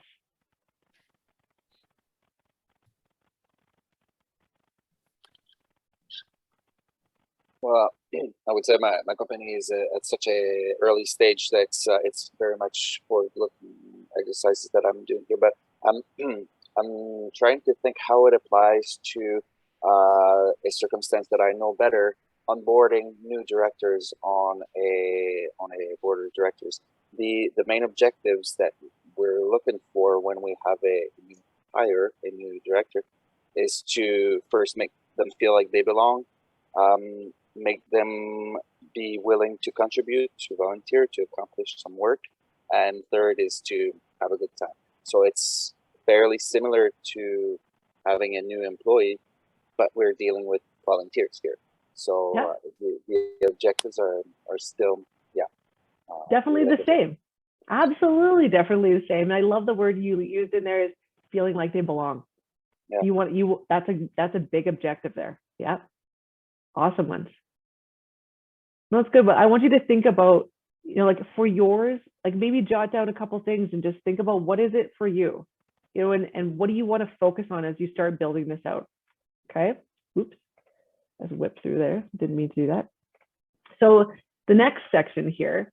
So we're going to be when we're determining the objectives and scopes of our onboarding process, we also need to look at that level of standardization that we talked about, and also customization that's needed for every organization. So you're going to have a different tone. You're going to have different wording. Maybe it's a little bit more formal or it's less formal. And maybe it's a pretty casual wording in your onboarding process, which is absolutely fine. That's great. It's, how do you want your brand to show up in your onboarding process? And we also take a look at what elements should be standard and which ones should be custom here in it. So we tailor onboarding to different audiences as well. All employees, no matter their level or status, they need some sort of onboarding process. And since, as we discussed, this is how an organization conveys culture, connection, rules, guidelines for all of our employees, it's really important that we do so. But the process might be modified to meet the differing needs of various groups of employees. That's an important one to know. Tailoring is an opportunity to specialize your onboarding program to meet the employee value proposition that we promised during recruitment. So what do we tell the employees? What do we talk to potential candidates about and tell them about our organization and what we would be providing to them, how they would benefit from being employed by us? And this will vary differently for each group. So for example, you might have a different process for a senior leader or a manager than you would a student. So you got to think about that too, is how do I onboard my students? How do I onboard my specialists? How do I onboard my technical experts? How do I onboard my managers? So it's going to be different for every level of the organization. And to do this, I'd like us to review the onboarding customization guide in your participant package. So pull that out, and we're going to take a quick peek at that. So you don't have to, do it or anything like that. I just want you to see what it looks like. So here's the onboarding customization guide, and it's going to help us understand which parts of the onboarding process we might customize and which are standard throughout the organization. So on page 2 here, it's got a little bit of information on the onboarding material and content, what we would consider standardizing, and what we would consider customizing. So things like administrative templates, helpful resources, your welcome letter, all those kind of things, probably going to be the same. It's probably going to be the same sort of messaging that you do every time. But things like role-specific resources that are particular to that position would be customized, obviously. Maybe dress code guidelines for different business units might be different. As you grow your organization, it might change. Maybe you have different locations that you want to customize on. Not sure, but it's just something to consider. And then our onboarding timeline delivery, we have different activities that we would standardize, like our pre-start new hire communications, maybe we're touring people, those kind of things that we talked about. But maybe we have customization for things like mentors and buddy assignments or network introductions, activities. So it's important to think about per position and per level how you would do things differently. So for example, on page 3 here, this is like it's a bit of a table that you could fill out. So maybe you have a welcome letter and an email for your students, you send it a week before. For your professionals or experienced hires, probably the same, standard. But if you have a senior leader, a manager, a partner, or somebody that you're bringing in, it's probably going to be a bit different. You're going to give them more attention. You're going to baby them a little bit more because they're really important to your organization, and you want to make sure that they have more information and just a little bit better of an experience than somebody else. I liken this. I used to run talent acquisition as part of my background, and when you're hiring somebody that's a senior person, you're going to treat them differently than you would a more junior person. Probably in their hotel room, you're going to set them up with a gift basket, maybe some wine and cheese. You're going to give them a timeline of activities to do. You're going to spend a lot more time and effort on that person than you would a student or a more junior role, right? So it's the same thing with your onboarding experience. You want to make sure that they feel valued, they feel part of the team, they're getting a little bit of a different, more elevated experience, but there's also pieces that you still customize or standardize that everybody's getting that same experience. So for your business, it's going to be different. Everyone's going to have a different part that they customize. And honestly, maybe you keep it all the same. Maybe every part of it is standardized for different roles, but just something to consider. All right. So I just want you to think through that there. And then step 4 of 6 here is to design the onboarding process. So this is where we're going to spend a bulk of our time now here. So now that we have a clear understanding of our current state, where we're at and our gaps, as well as the scope and objectives of our onboarding process, we're starting to think that through. We're ready to move forward with our design. So this is honestly the most important part other than delivering it to your new hires. In this step, we're going to be assigning clear tasks and responsibilities so that the onboarding process runs smoothly without organizational or ownership difficulties. Everybody knows what they're doing. We all understand the task. We all have a clear vision of where we're going. And our key takeaways in this section will be identifying and incorporating in these key onboarding activities, establishing that activity ownership, and really effectively communicating the onboarding process to everybody. So first, we're going to identify and incorporate in some key onboarding activities. This is clearly an essential task. You've already seen some lists of some of the activities that we might consider in our onboarding process and some of the documents there. And we're going to look at them a little bit more in detail. So the key goal here is to accelerate our new hire performance and productivity while enhancing our loyalty our commitment, and our connection to really reduce the risk of dropout of our critical talent in today's challenging market. So we want to make sure that we're retaining people and getting them connected to the organization. And then we want to establish onboarding activities ownership. So research out there really shows that unclear ownership of onboarding activities is one of the key challenges to effective onboarding that organizations face. And we talked about that earlier in some of those pitfalls or the experiences that we had when we walked in and Michelle had a boss that had no idea that he was coming, right? That is not a good start to any new hires experience with our organization. So we don't want to do that. There's that term out there that onboarding is everyone's responsibility. It's an often used phrase in organizations, but without actionable items and accountability, onboarding programs will actually never succeed. They're not going to do well if we don't have these put in place. While every organization is of course unique in how the onboarding responsibilities are shared throughout the organization, and yours will be unique to that too, there are some general guidelines for allocating these onboarding duties and accountability, and we'll build this ownership into our design so that we know exactly who's doing what and when. So we have an activity here that I want you to do. And I don't know why I have these advancing slides. It kills me every time. So this is going to be a key step here. So we're going to use the onboarding activities and ownership handout in your participant package, and we're going to split into pairs to work together through each step and customize for your organization. So I'm going to open the document right now. It's 4_1 onboarding activities and ownership. So it's got, I always have these goofy images on here. You can obviously change this, make it your branding, do whatever you want, slice and dice, change this to make it meet your needs. Okay, this is all editable and you can do whatever you want. So at the top here, it says, there are many logistical and strategic components to onboard new hires into the team and your organization effectively. Yet this critical stage often fails to receive the attention it warrants due to divided or unclear responsibilities and a lack of defined tasks and activities. So you're going to use this checklist to ensure that you or your team has taken action to onboard each new hire effectively. So I want you to work with your partner to walk through each of these tasks and modify it for you. Does that make sense? Would you delete it? Would you add something else in there? But this is what it's going to work through. So number one is, for example, is send a welcome kit to the new hire. So that would be, who does that? Is it you? It might be. And when would you do that? So is it a week before they start? Is it 3 days before they start? But in the welcome kit, it's not an actual kit.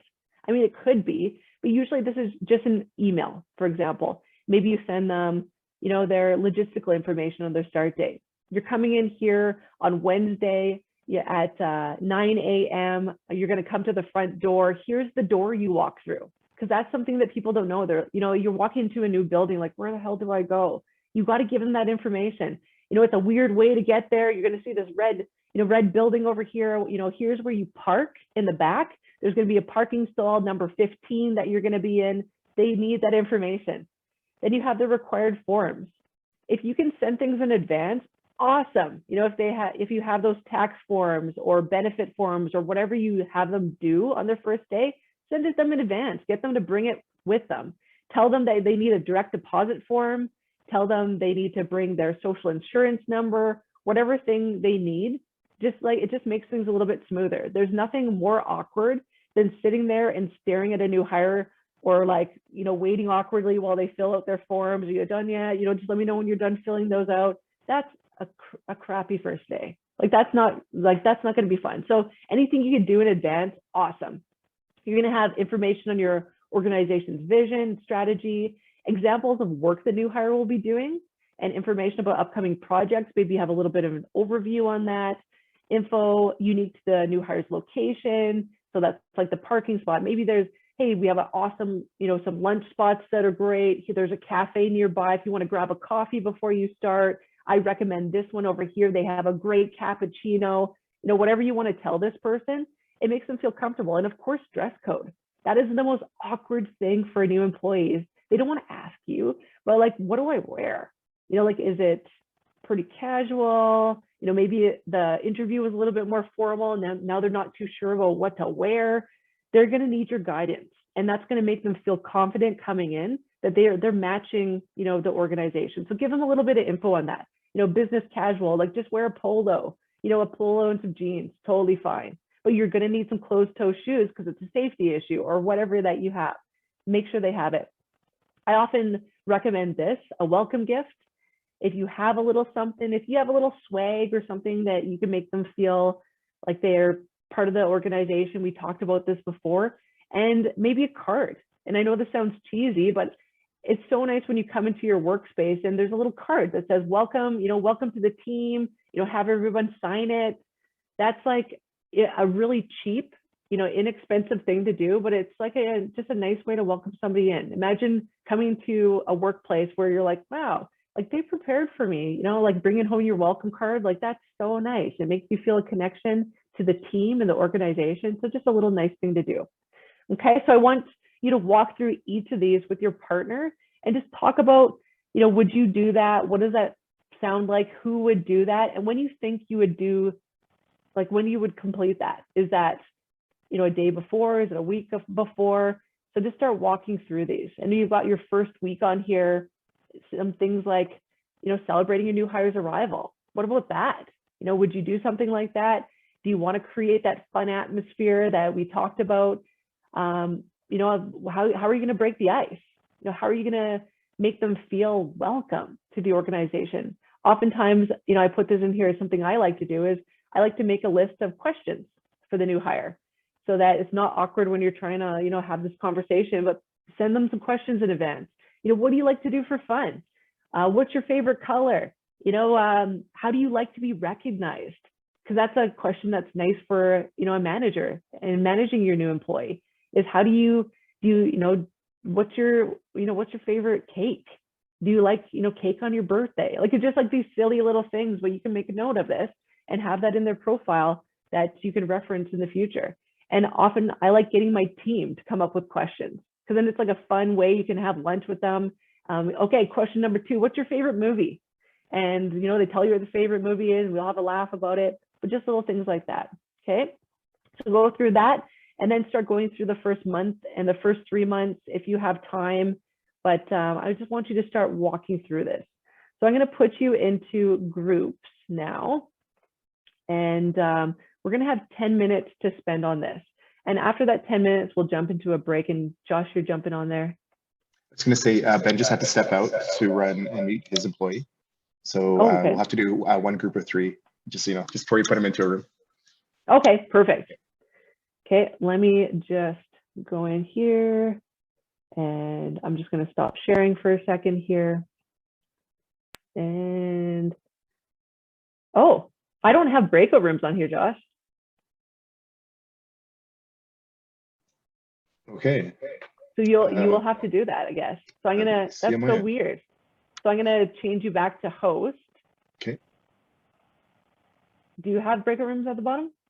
I don't. I'm just gonna go into my settings. You know what? There's most of us are here in person, so maybe if Michelle and Andy want to work together, then I can work with Vanessa and Mike here in person. Awesome. That'll work great. So you guys can just, I'll turn my video off and stuff, and you guys can just talk, and I'll, you know, go for a little bit of a walk and chill. So let's spend 10 minutes to do that, and then we'll meet together to talk about it. Okay. See you in a little bit.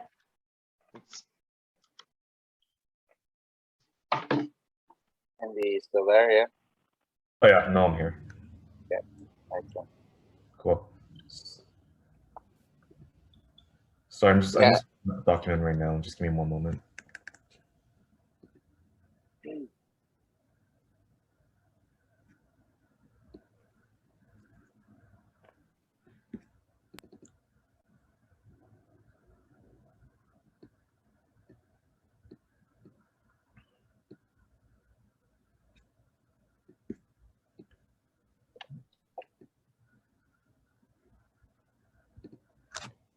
Do you remember what the document's called, Michelle?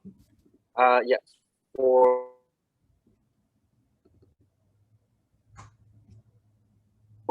onboarding activities and ownership. Okay.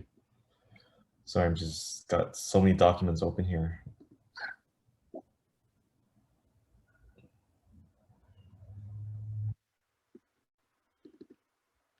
Okay, let's take a look. So the checklist itself it's pretty comprehensive.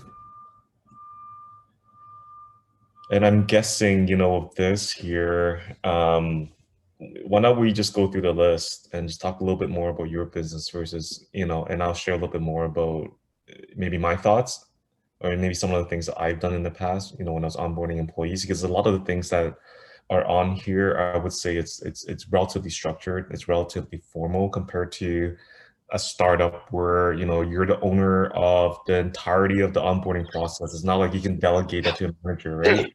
Exactly. So, That's not when I'm looking at that document, the owner column. it's you. There's no one else. It's me. And it makes me think, though, in my application for the Pingwa support, that I might already be looking for someone that can take care of the HR. Like I probably will have like 2 or 3 other interns through that support program, and eventually I definitely want to have a bigger team.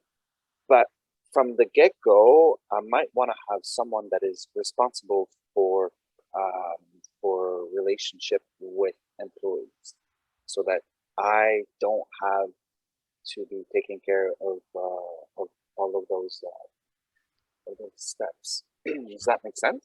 It does. So I think, you know, really what you want to ask yourself is this person, and then this doesn't even necessarily have to be you know, like a hierarchy of, you know, reporting per se, but you can have a mentor, like someone who's maybe a little bit more experienced, right? So then that way there's a little bit more, you know, command of authority where they know what they're talking about, right? Someone who's been, so you probably want to look for someone who's a little bit more experienced with people management, right? Because I think, you know, I think learning about your company is something that's going to be new for anyone you onboard. But if someone already has that experience of, you know, managing a team in the past, that's an asset, right? Because you're right. You know, as you're onboarding these interns, whether it's 2, 3 of them, 1, 2, 3, or whatever, you know, you determine is the right amount for your business. You have to ask yourself, do you have the capacity to do all these things, you know, within the checklist, so then that way you can provide an onboarding experience? Because the answer is no, because, you know, that could be a full-time job on its own sometimes, right? So, and you want to ensure that even though it's even though it's an internship, the potential for them to stay longer, you know, especially once they learn your business and they're actually producing a lot of value for your business, and you're thinking, hey, you know what? This is someone I really want to retain. It's like, how do I keep them engaged throughout the entirety of the 6 months, and then potentially, you know, a year or 2 years down the road, right? So, so I think that's a great, you know, recognition that you're likely going to need help, you know, with this, you know, with this checklist here. So, Yeah, so, I had identified it as somewhere it is not my strength. People management from early on in the design of this business. So, and yeah, I'm finding that my strengths are very much technical. Like I'm a scientist. So like lately I've been putting a lot of energy on accounting. That is not something where I'm strong. I will need to delegate. Same for HR. I can do some, but I will need to delegate that. So. Sure. But knowing what you know now about, you know, your strengths and weakness, and knowing that, you know, your first employee, regardless of who it is, it needs to be onboarded by yourself, right? So I think the delegation of onboarding could certainly be something that you look into in the future, especially with someone who can help provide you some, you know, better, even just not necessarily insights, but someone who's done this before, you know, it's really going to help improve that. But like looking at this checklist right now and knowing that you are the owner and slash manager slash, you know, like mentor, is, you know, like, are you, are you going to attempt to like, because I'm guessing you're still very much in charge of this process until you find that person. Like, how do you feel about that though? I know you mentioned it's not your strength, but how do you feel about it though, personally? Well, I feel that starting with interns, knowing that there's a finite amount of time that we're going to be together officially, always thinking, always keeping in mind that any intern is a potential long-term hire. It makes me less nervous about hiring someone. If it doesn't work after 3 months, well, there's no hurt feelings, and that's just the name of the game from the get-go. That it's a short-term engagement. I would say I definitely will need to be the one that goes through the whole process by myself, potentially with support with mentors. But I would like to already have someone amongst the interns that I will hire that can design for me for the specificities of You Can Grow what should be the onboarding process for the long term. There has to be some people that, even though they don't have long term experience, they have some educational background in Sure. human factors. Yeah, no, I think that's great too. I would say, you know, the one thing about, you know, internships is that, to your point, it's short term.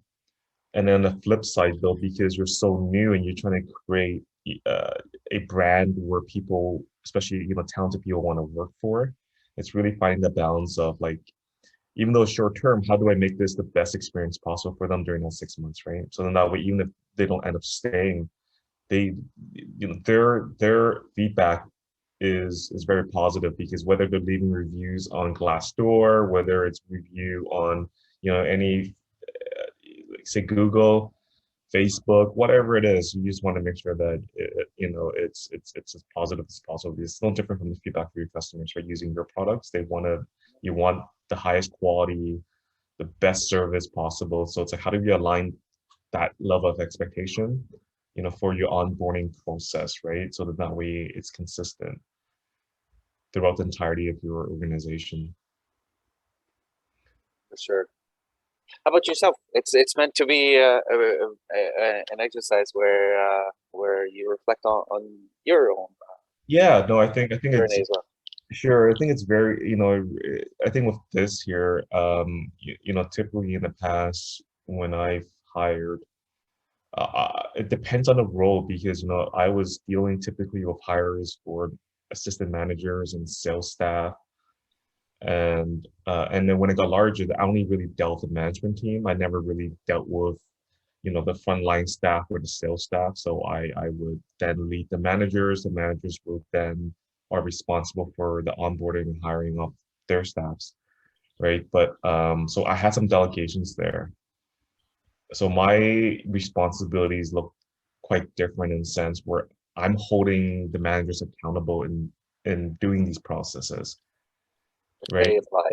Yeah. So, but you know, when I was in charge of, you know, say the customer service team or the sales team, and I onboarded them, very similar to a lot of things here, you know, because working for the bank is very structured. We have a lot of processes and formalities in place that we have to follow. But it's really, I think the difference between someone who's extremely effective at it and someone who wasn't was the effective ones usually were the ones who were communicative, and they actually stuck to checking in with, you know, the employee, ensuring that yeah, you know, they're available to answer any questions. So I think presence is really important, right? So you know, you also don't want to feel like it's a burden to be checking in with them, because I understand that there's, you know, you have other things you have to do where it's billables, or, you know, whether you're helping a client where you can make money. But at the end of the day, the investment in the time and the employees, so that way they can help you grow the business, right? So it takes away, it helps alleviates the fact that, you know, I have to do all the sales, for example, right? Like ultimately you want them to be developed into it, you know, into an effective contributor of their role. So that way it makes your job a little easier. And I think a lot of times what happens is we forget about that, because, you know, like we forget about the long-term goals of these staff, and instead of we're thinking, oh shoot, I gotta take 30 minutes out of my day, to spend some time with them. So I think the ones who are effective are, they see it more as an investment. They see, the people as an investment versus a burden, like, because it's taking time away from their day and getting their work done. Mhm. Yep. So the welcome package itself, I think it's relatively standard there. Um, yeah, usually, the welcome gift, swags, anything that's related to the company, just to make sure that they're, drinking the Kool-Aid, so to speak. You want to make sure that they feel included. I think to me, the owner there really is probably the hiring, not a hiring manager, but the person they're reporting to. And in your case, likely yourself for the time being. Yep. Again, maintaining communications. You mentioned you had a bad experience or you had a good experience where they continue the communication, but it wasn't with the direct manager that you reported to, and they were confused as to when your start date was. So I think that needs to be a responsibility of your direct, Yeah, well, that makes things simple if I'm doing it. Yeah, I think that would have helped. So, sending out the welcome package, like, when do you think it's appropriate to be sending this out to your employee, your new um your new employee? That would be right after the decision has been made to go with them. I would assume I'll go through a bit of interview process and I'll do some selection. Okay. Yes, and maybe not with the communication where I'm telling them, okay, you're on board, but in definitely within the first few days after acceptance. Okay, so they accepted it, and then so they haven't started, but they've accepted the job itself, right? Position, yeah. Okay. Yeah, I think that's a great time frame to to be sending it out, because if I find out if you send it out after they've already started, it might be a little too late. So it gives them some time to actually read up on certain things prior to the start date, so they're on the same, you guys are already sort of on more or less on but at the same page. Yeah. The last item, maybe the welcome gift card, that can be on the first day of work, but the rest definitely should be For sure. Well, the great thing about dress code in the Yukon is there isn't one. Yeah, well, in my case, it's more like safety codes for people that will be working technical stuff. I will have to lay out clearly what is required foods or logos.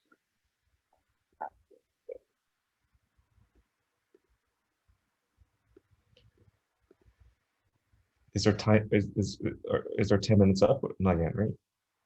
What was that, sorry? Is there 10 minutes up? I'm not even sure. She probably, well, we're the only one on the Okay. line, So she will come back. sure. I think with this here really is how do you tailor this to your business, right? Because you're,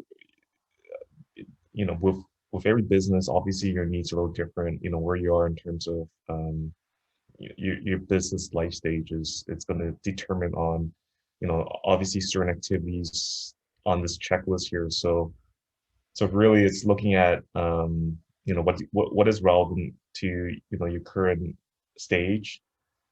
Or you can even look at certain things where you're like, hey, you know what? I think this, while it's a little bit more advanced, I see a lot of value in this. So I think the great thing about this is, you can really pick and choose and customize, for your business that you see, best fits sort of what you're aiming for in terms of how you're building culture and the employee experience. Yep, and like preparing in advance, like from what I'm seeing in the first page, say if I'm gonna have interns coming in mid-October or late October, there's a few things that I'm seeing in this first page that I should already be getting on. If I want to be like in the first points, if I want to be able to provide examples of work new hire will be doing, I have to now define exactly what are the tasks that are expected from the intern, and developing something that in point 3, enroll new hire in centralized onboarding courses. I don't think there's going to be courses, but I should have at least a minimum material to show the intern what is the organizational culture that I'm trying to establish, and what are our current processes. So Totally. those are things that I can start doing now for us to be prepared when the first. Totally. Think about even like someone like Anne-Marie. If you were to, hey, Anne-Marie, if you can go to Canva and just maybe 3-4 pages, what is the company? What is their vision? What is their mission? What is their values? 4 pages. Make it Yeah. nice and in Canva. Make it look like you can grow branded. So I can use it as a, I can standardize this as part of my, my welcome kit, right? So it probably will take her maybe a couple hours to put together, but I think this could be extremely powerful, as part of your welcome kit. So they learn a little bit more about your company. Yeah. Beauty is that the information is put together on the website, but having it into a one-pager that I can provide to the intern with, Yeah. with the company's colors and visual identity, I Totally. think that would be quite valuable. Yeah, exactly. So maybe that's something that you can even delegate out to Anne-Marie if you Yeah. want to spend an hour or 2 on it. That's a great idea. Further down. Because I mean, go through the list. If there's anything that you can delegate out right now, some of the experts that you're connected with to help you out with it, just to help you, create a little bit more standardization, so then have some consistency. I would encourage you to do so. Mhm.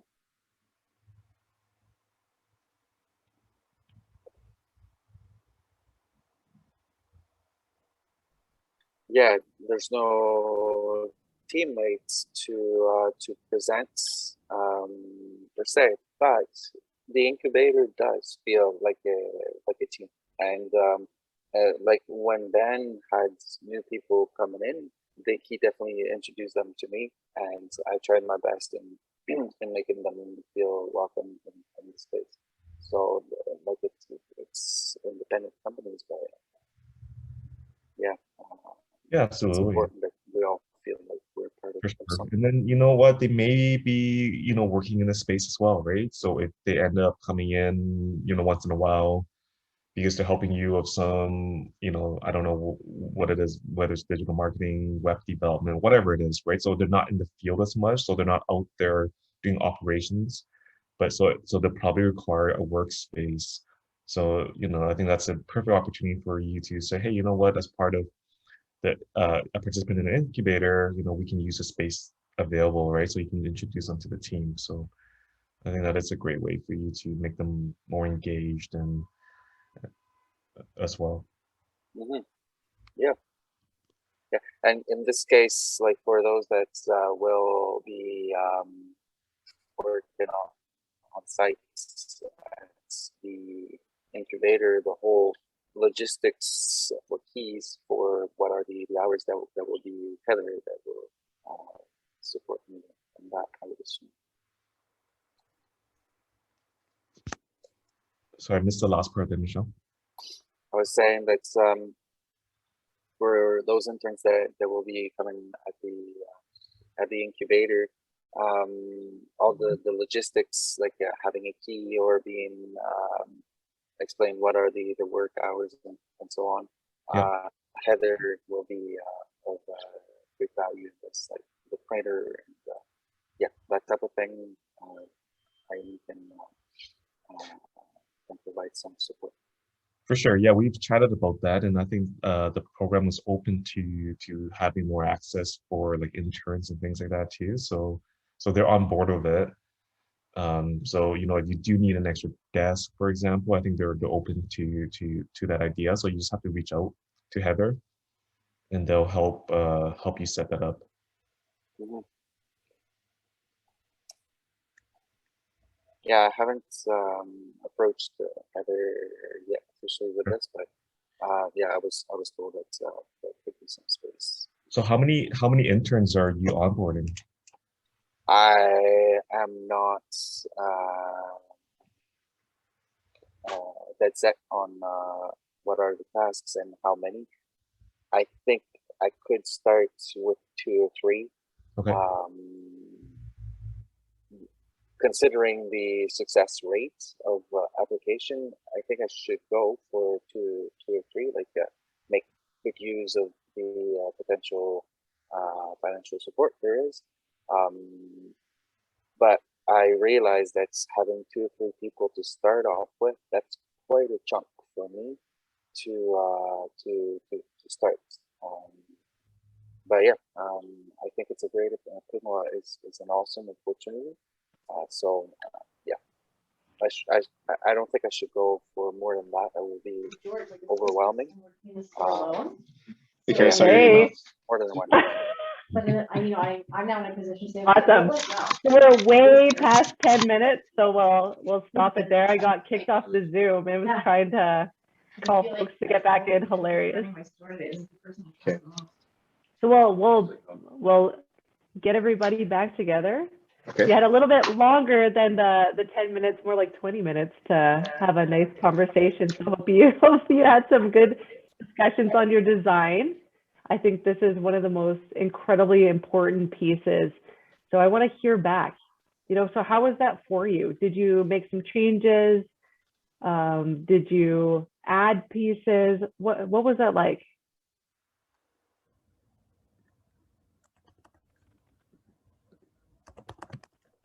Who wants to jump in there?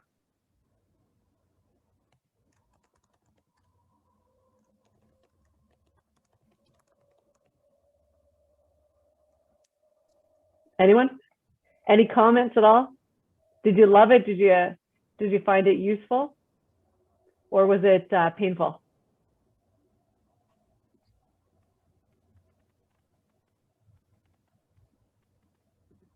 Michelle, how was it for you? Yeah. Well, I'm being in such early stages and not having had official employees with different Grow. It's very useful to think ahead, like to look at what are the steps, but none of them I can say, okay, I've done that and I'm building on this. It's all new. But there were great ideas that I could get from that list. For instance, like I plan on having interns sometime later this fall, like later October or approximately. There are things that I can start already preparing before onboarding them in October. For instance, having just like there was a mention of enrolling them into a course to show them what is the culture of the company. There certainly won't be a course, but I can already prepare some material that I extract information that already exists, like what are the company values, what is the mission, what is our objectives, and so on. I can already prepare a minimum of material, like a 1-pager, that I would provide the new hires so that they grasp rapidly what we're about and where we're going. Totally, and you can modify that to just say review, mission and vision values with employee. Maybe you make a little presentation on that, review presentation with employee. So you can modify that and just add it into your activities of what you do. It's perfect. Any other comments there? How about in the room, Josh? I found it a little bit overwhelming because there's a lot of meat in this, but I like the thoroughness of it. Like I like that I can go through, okay, identify the things that would be relevant, which things are for maybe 5 years down the road when we grow and have multiple stores.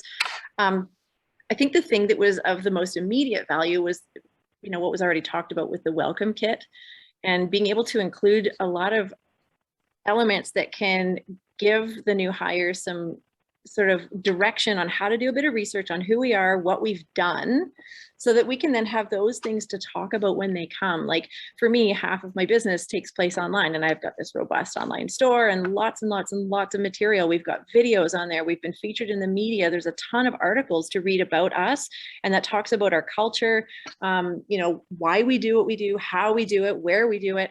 And so it gives them the opportunity to read another person's perspective, many other people's perspectives on our company, you know, so that they can then maybe have questions of their own that we can talk about when we spend time together, when they're doing their shadowing in the store. Aside from all the product knowledge, that's just about the who we are part of things. I love that. So you could even just say, you know, like, here's a couple of videos I'd like you to look at, have a review of the site. Here's the link to it. You know, spend a few minutes going through it. That's awesome. It's great. You know, you're not going to use all the activities. There's a lot in there that, you know, I just kind of threw a whole ton in there. So you could remove stuff, add things. This is your design. So you make it your own and what you want to put in there, but you're already thinking about all those little things right now. It's awesome. You know, and just documenting that so you remember for next time, and just getting that process in place. And you know, you might have lots of hires in the future, and maybe you're not the one doing the onboarding. Maybe somebody else is. So you give them that document. Here you go. Here's your guide and activities, and I want you to fill out. I've added the timeline of when I want you to do this. But then they go through it, and then you don't have to worry about it. Less work for you. That's great. So just to finalize this section here, like, even the best onboarding solution, it can really fall flat on its face when we don't have buy-in and understanding from your wider team. And we talked about that before, when that manager that Michelle had came and didn't know that he was coming, right? So you can spend months researching engagement tactics, working on designing your process, going through all those activities and mapping out a smooth company integration. But without the backing and enthusiasm from your existing employees, you'll face an uphill battle every single time. But luckily, there are plenty of great ways that you can engage your team and turn them into ambassadors for your new onboarding journey that you're having here. So launching an onboarding project or program, like, it is a project. And every project, it really, you know, needs a communication plan to be successful. So next in our design step, we're going to use the communication plan template in your participant package to ensure that your onboarding process is clearly communicated to all parties, and that everyone knows what their role is and the process. So this is a super simple template. I'm going to pull it up here, but it just gets you thinking through stakeholder engagement. And I mean, I use this for every single project that I'm doing. And, you know, we're not going to go through that right now, but I just want you to have this and just to think about it. So it's just, you know, you would identify who your stakeholders are in the organization. Maybe it's your hiring manager, maybe it's team members, maybe it's a partner, whoever it is. You're just going to have it listed here in your communication goals. So for example, you have the hiring manager, you know, is there. Your communication and goal might be to ensure that they have a full understanding of when their new hire starts, you know, the date, the time they're coming in, all those kind of things. So you would have that communication details here, how you're going to deliver it. Is it one-on-one? Is it in person, email? When are you doing it by, and who's doing it? So as your organization grows, this becomes more important. And if it's just you right now, you know, you're the one that's doing this. You're probably going to know. You might not need something as formal as this, but even just like documenting, I find it really helpful for myself when I'm doing any stakeholder engagement, just to throw it out there, because you forget and you go, oh yeah, I've got to talk to that person too. Or it would be good to talk to that person and inform them. Oh man, there's the security guard at the front that needs to know, you know, in my building. You know, I have a shared building. Maybe I should talk to the other people in the building too, to let them know, so they're not like, why is that person coming in? I saw somebody with a key. What's happening? Were they breaking into your building? You know, they need to know about those little things. So just thinking that through there. Okay. And just going back there. So we're finishing the design process here. So I thought we'd have a little bit of a break. How does everyone feel? Do you need a break? I had 10 minutes on here and cut it down to 5 just because we spent a little bit more time on the design piece. But how's everyone feeling about a break? Yeah? Awesome. Let's do a little 5 minutes. Yeah, is 5 minutes okay, or do you want longer than that? You guys are good. Awesome. So stand up, stretch, get something to eat, bio break, water, whatever you need to do, and we'll all convene back in 5 minutes at 11:59. Let's go for that. 11:59. See you in a bit.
If I left, then it ain't no sense. And you tell your friends and they hold your hands, baby, never mind.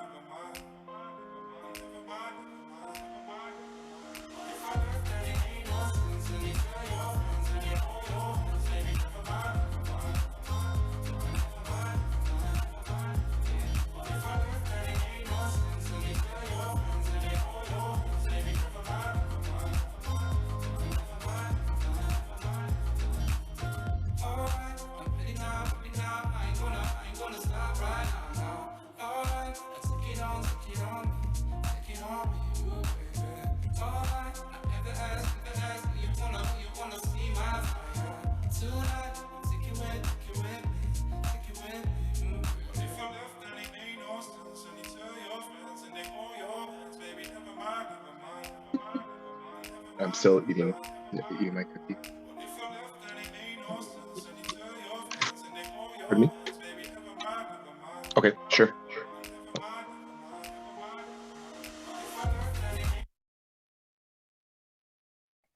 All right. So we're ready. Everyone's back. I think so. Yeah, physical group's back.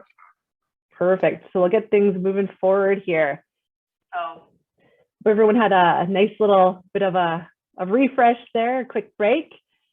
And we're going to go on now to the last step of the build section. So this is step 5 of 6, and this is delivering your onboarding process, your onboarding program. And the key areas of focus in this section are, it's really around familiarizing your new hire with your organization. It's connecting them to that wider network and important stakeholders that we talked about, and then identifying your new hire's developmental areas and strengths to really create performance goals for them and create and ensure some success. So the old adage still holds true. You never get a second chance to make a first impression. We've all heard that. So give some thoughts to what kind of first impression you want new hires to have for your organization. We talked about your objectives and your goals for this, but how do you want to be perceived? How do you want to show up as a company brand? So onboarding is a perfect time to tell stories about your organization's history, your values, people, and your big picture vision for the future. It should really come from the heart. That's really what you're doing here. And Vanessa was talking about that earlier already, of starting to share some stories, right? Having those videos, those articles, that information about the organization so that people can start connecting that even before they start. And it's important to focus on the individual new hires as well. We want to listen to their stories. We want to find out who they are and then marry the two stories together, yours and theirs. So there's going to be many onboarding delivery approaches that we can take, and various components of an onboarding program can be delivered using a ton of different approaches and methodologies that are combined to suit your organization and your available resources. Oftentimes we see big company intranets that have the, onboarding on a website, but you probably don't have that available to you. Now, how are you going to use your resources that you have to deliver this onboarding to your new hire? So some employers are using innovative practices out there. There's things like games and videos and team building exercises to get new hires excited about joining the company. We want to have that fun, that compelling vision. We want to get them moving forward towards that. They're also working to make sure that people can hit the ground running with functional workstations, with equipment. We want to make sure that they have the tools in place to be able to do their job. So some examples out there that are big ones is like Facebook. Facebook has something they call their 45-minute rule. So this means that all new employees can begin to work within 45 minutes of arriving because all of their systems, their devices, everything's been set up before they report on their first day. So they should be able to start working and doing stuff within 45 minutes, because it takes time to sign into things and figure out the passwords and do all that kind of stuff. But that's, a good rule. I like it. And leaders at Suffolk Construction, this is a national construction firm that's based out of Boston. They invite their entry-level hires to participate in a variety of different team building exercises, including some things like rowing the Charles River. They actually go out there and physically row, do things together, get outside, and have a little bit of fun together. I think that's a really neat thing to do. And new employees at Bedgear, so this is like a Farmingdale, New York-based manufacturer of performance bedding out there. They take a walking tour of downtown Manhattan. So they take their new hires, they go walk around, and they visit other retailers that sell customized products like theirs. So this is includes Warby Parker, Samsung, different retailers like that. So they really get connected to the industry and create an understanding. So they bring them to different partners, they check things out, but as they're walking along on these tours, they get to know each other, kind of breaks the ice, they're having a little bit of fun, they're talking about themselves, they're talking about the organization, meeting their peers. It's a little bit funner there. So there's just so many things that you can do to deliver your onboarding program. And we're starting with the basics here, the foundation. And I want you to start thinking creatively on what you can do to really make it your own, make it work, and make it make sense for your organization and the objectives and scope that you identified at the beginning of this session, okay? The research shows that effective onboarding helps improve new hire fit, and fit accounts for over half the relative impact of quality of hire. So that's a really important thing for us.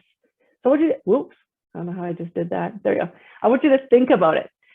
Being the new hire in the workplace, much like being the new kid on the block. It's not easy. It's tough. It's uncomfortable. You're really unsure of what's going to happen. And we've all been there.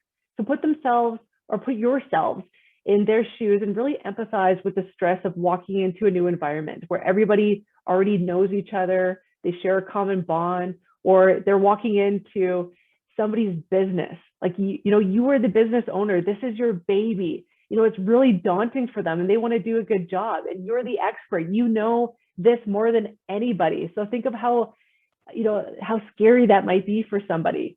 And simple tasks like even finding the washroom or the coffee maker can suddenly become uncomfortable. People are like, where is that? Where do I go? What do I do? It becomes awkward. So now we know how to onboard new employees to grow into the role in the organization. So we've walked through that design, we're figuring that out. We've got a good idea. We're going to add to it. And we prepare them for what their job title entails, right? Who they'll be working with, what we expect from them, and what they can expect from us. So we're starting to nail that down. But what we tend to neglect is the onboarding process is how we plan to integrate that new hire to the social fibers and really that culture of our company. So how do we integrate them into that? How do we have them aligned and acting in the same values and the same ways that we want them to behave? So according to a company called SHRM, there are 4 elements that go into a great onboarding experience. So we've already talked about these a little bit. So the first one is self-confidence, right? People want to feel that that confidence walking in. They know that they are wearing the right thing, right? They have the right dress code. They know what the right door is to walk into. They know who they're meeting with. They have an agenda, a timeline. They feel confident about their new day. They're not worrying about like, what the heck where am I going? Unsure, there's ambiguity. So that self-confidence is key. The next one is role clarity, right? So they need to know what their expectations are of their job. They need to know what they're doing. They need to have a good understanding of the role and how that contributes to the overall objectives of your organization. And then third is the social integration into your organization. It's like, we talked about introducing people to others. How do you get them creating that connection, that collaboration, and building relationships quickly within their networks? And of course, the last one is knowledge of culture. So, how do we do things around here? What is the culture of our organization? So they need to start getting integrated in there. So those are tough. And when executed effectively, when we do a good job of this, these 4 elements result in an overall cultural onboarding that is 69% more likely to retain employees for 3 or more years. So if we do all those things well, we are going to have better chances of retaining that critical talent that we've worked so hard to find and bring into our organization. We don't want to lose those people. It costs us lots of money to do that. And we want to hold on to those really great employees. So today we're looking at these elements in particular that tend to get overlooked. That's that social integration and that knowledge of culture. So we should never make the mistake of assuming new hires will just figure it out, because they won't, or it'll take them too long to get there. And by that time, we might risk them leaving the organization, right? So while most companies discuss their core values and culture on a new hire's first day, few of them treat the entire onboarding experience as part of their employer brand. And that's what I really want you to do and think about today. Effective branding is all about consistency. And simply mentioning that you have values without any follow-up is absolutely ineffective. You want to get that integrated and intertwined in every different piece of what you do in your operations.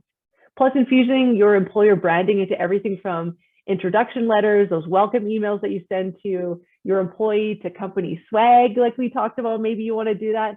It really helps the new hire better understand the tone and the voice of the culture. And it can help them engage faster too. So those are all really important things. So if you have an onboarding box, a swag, or a few welcome gifts that you might think about doing, think about how to make it reflect your brand. You know, so what does that mean to you? You know, Vanessa, maybe I was like thinking about it as you were talking, like maybe you create a new hire like jewelry piece or something like that that you gift them on their first day. That's the new hire. Like, I don't know, I've seen some employers do that, where it's just like something really cool that only employees that work there get that. Something really special and unique that only them get. Like, imagine how awesome that would be on your first day to be like, wow, you know, I'm in the club. Like, I'm in, you know, it's like almost like a cult thing. Like, you only get that if you work here. And it could be something really beautiful and special, right? You know, we know that not everyone can be Disney or Google, right? But even including some inside jokes on a welcome letter can really help your new hires understand your office like jargon or your humor, your culture. Maybe, you know, you really want to inject that fun and like who you are as a person, as a business owner, and as a company into your onboarding process. So it doesn't have to be fancy. It doesn't have to be really well built out or anything like that. It just has to be thoughtful, right? And just giving them something or doing something can really make a difference in starting to build that culture for you. So I talked a lot about that. But with all that said, let's take a look at your onboarding resource pack for managers and your participant package. So I want to go through this. We're not going to work on this right now, but I just want you to have this. So go into there and pull out your onboarding resource pack for managers. Oops, no, I made it a little small here. Just give me a second. There we go. Okay. Depressing winter, snow there. You know, we're not moving into there yet to make it look really nice. But what this does here is it's going to provide you as a hiring manager with a number of different templates and sample documents to use when onboarding a new hire. I am a person, you know, like me as an HR professional, my job is to make your job easier. So anything that I could do to facilitate that, I'm going to do. So in this package, you will have some samples of an email template for introducing your new hire to your team, an email template for welcoming your new hire to the organization. So something that you might send them. You're going to have a hiring manager checklist for you to customize and use to keep track of the completion of your assigned tasks, a guide to assigning a buddy or mentor if you decide to do that in the future. And we talked about remote employees. There's a couple tips on here on how to onboard those remote employees. So let's just walk through this quickly here. So the first one there is your team introduction to your new hire. So this is so key. And a lot of people forget this because this is about making sure that everyone on your team knows that a new hire is coming in, because there's nothing worse than your boss surprising you and somebody new on your team starting. And you're like, what the heck? I didn't know about this person. Are they taking over my job? And they start resenting them and creating those stories in their head. So if you're really clear in that, hey, this person's coming in to help us with this, here's the responsibilities and what they're going to be doing. This is their role, so that everyone has a clear understanding and can start helping you onboard that person. So it's, you know, this is just honestly nothing crazy. It's just an idea of what you could send your team. You have to customize this a lot, obviously, and talk about it, but it's, you know, announcing the person, and you'd make it in your own tone, your own language, your own culture to fit with your organization. So you can put some information on what they're responsible for, where they're coming from, a little bit about that person so they have an idea about their expertise, what they're bringing to the table, and maybe a little bit about outside of work, what they do, so they can start connecting with that employee right away. So maybe it's, you know, outside of work, Manpreet really enjoys kayaking, you know, and spending time with her young family or whatever it might be, so that when that person starts in your organization, they could be like, oh, I heard you really like kayaking, you know, and give them a little bit of an icebreaker of something to talk about this new person about. Okay, so then that's information on their first day, you know, reach out to them for coffee, telling them that they can connect with them. And when you send this out to employees, oftentimes they will do that. And new hires have always told me, like, wow, like everyone on the team reached out to me and welcomed me. And, you know, if you put, here's their email address, here's their phone number, they will call that person and start making them feel like they're part of the team before they even start. Like, how cool is that? How special would you feel as a new hire coming into an organization that does that? Amazing. So then you would have a welcome letter to your new hire This might be in your welcome kit that you start preparing and getting ready. So it's just something you would send out to them as a manager, as a supervisor, just getting them excited to start working for you. Talking about that, you've owned or worked at the organization for how many years, a little bit of a background on you, who you are, so that they can be prepared on that. Talking about what an exciting time it is, some of the initiatives that you have working on, a little bit on your vision on the company, and then just overall, talking about what they're going to be doing and talking about the transition. I oftentimes and I think this is more of as an HR person though, I'll call them and say, hey, when are you going to give your resignation? How are you feeling about that? Do you need any support in preparing to give your boss your resignation? Do you need help on the letter? And I'll walk them through that process so they feel comfortable about that, because that's a hard thing to do. They've accepted the role with you, but what about that transition that they're going through? You want to make it as easy as possible for them. Even call them up the next day, like, how'd it go with your, giving your resignation? They'll like, oh, it was so hard. It was really tough to do. And like, oh, well, I'm glad you did it. We're so excited to have you coming to us. That part, the hard part's over now. Now you're just going to roll out your next 2 weeks there. And in the meantime, throughout those 2 weeks, here's what we're going to do to get you, starting to transition into our organization. Pretty exciting to do something like that. Like, you're creating that bond already. You're creating that connection and making it an amazing experience for them. Okay, so have a read through that when you have a chance. This is just a little brief onboarding checklist again for you that has those pre-hire, the first week, first month, just giving you a little bit of checks of things that you need to do. Oh, I need to set up their laptop. I need to do this, prepare the workspace, or whatever they need to do. So it's just another checklist. I like checklists, right? And then this is a little guide to assigning a buddy or mentor, because that's always awesome. If you have a partner in place that you can connect with, that's a peer, because oftentimes you're scary. You're the business owner. You're the boss. Sometimes they don't want to ask you these silly questions about, hey, they want to know about overtime, or maybe they want to ask some questions about, your leadership style or what you like and how they can do a better job for you. They're going to want to ask a peer that. So giving them a buddy in the organization is always awesome. And the larger you grow, the more important this is to have. And even if you don't have additional employees, maybe it's buddying them up with a partner that you have, a partner organization. So at least they have a connection and feel like they have, like a friend in the organization. So it's just something to consider to do. So there's some expectations of what a buddy would do, what the buddy is not doing. They're not replacing the manager, and just a little bit of criteria for selection. So it's just some things to think about there. And then this is super short, but it's just some tips to successfully onboard remote employees, because I know a lot of people ask about this, and it's something that's become a reality, to be honest. This is something we have to always be thinking about moving forward. We've completely changed the landscape out there in the market, and there's more and more remote employees. You're probably going to start maybe hiring them yourselves for certain things. It's just the nature of it. So do some tips there on building relationships, how you create visibility for that person, because it's so difficult when they're hiding behind a computer and not in person. Like, how do you get them in front of people? How do you get them speaking with others, meeting people? They don't know. They can't just walk down the hallway and go, oh, hey, I'm the new person here. Nice to meet you. They don't have the opportunity to do that. So you facilitate a lot of that for them.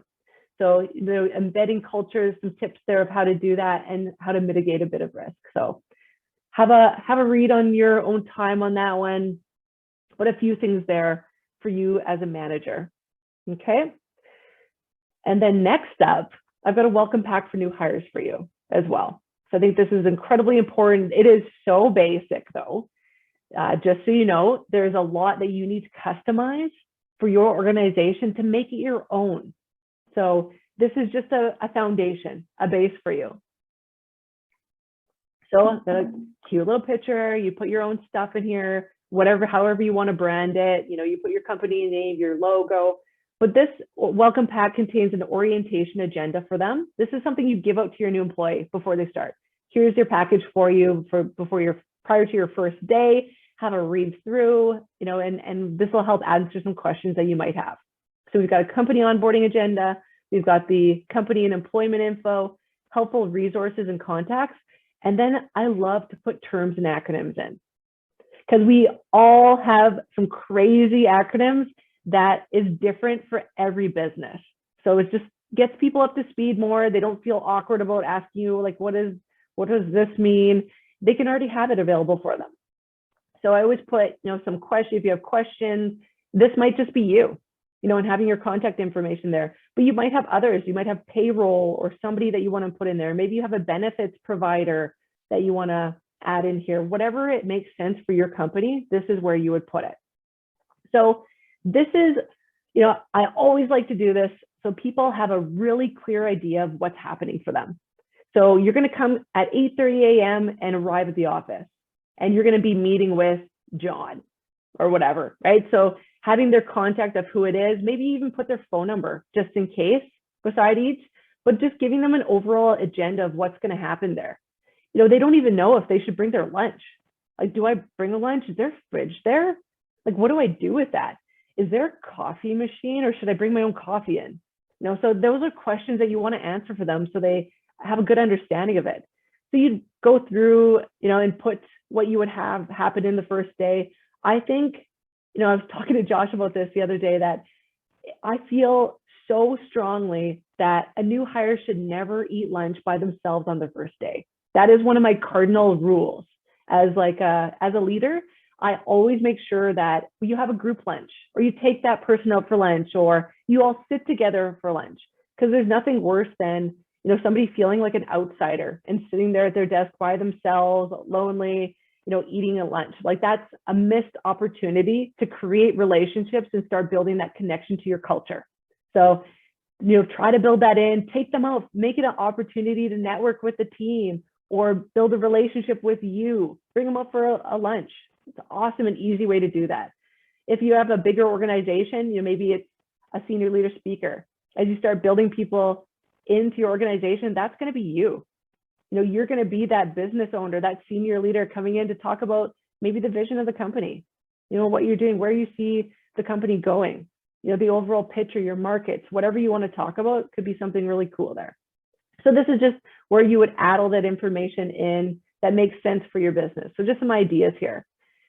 And then company onboarding agenda, first 3 months. I just like to throw kind of like an overall picture of some things that they're going to be doing.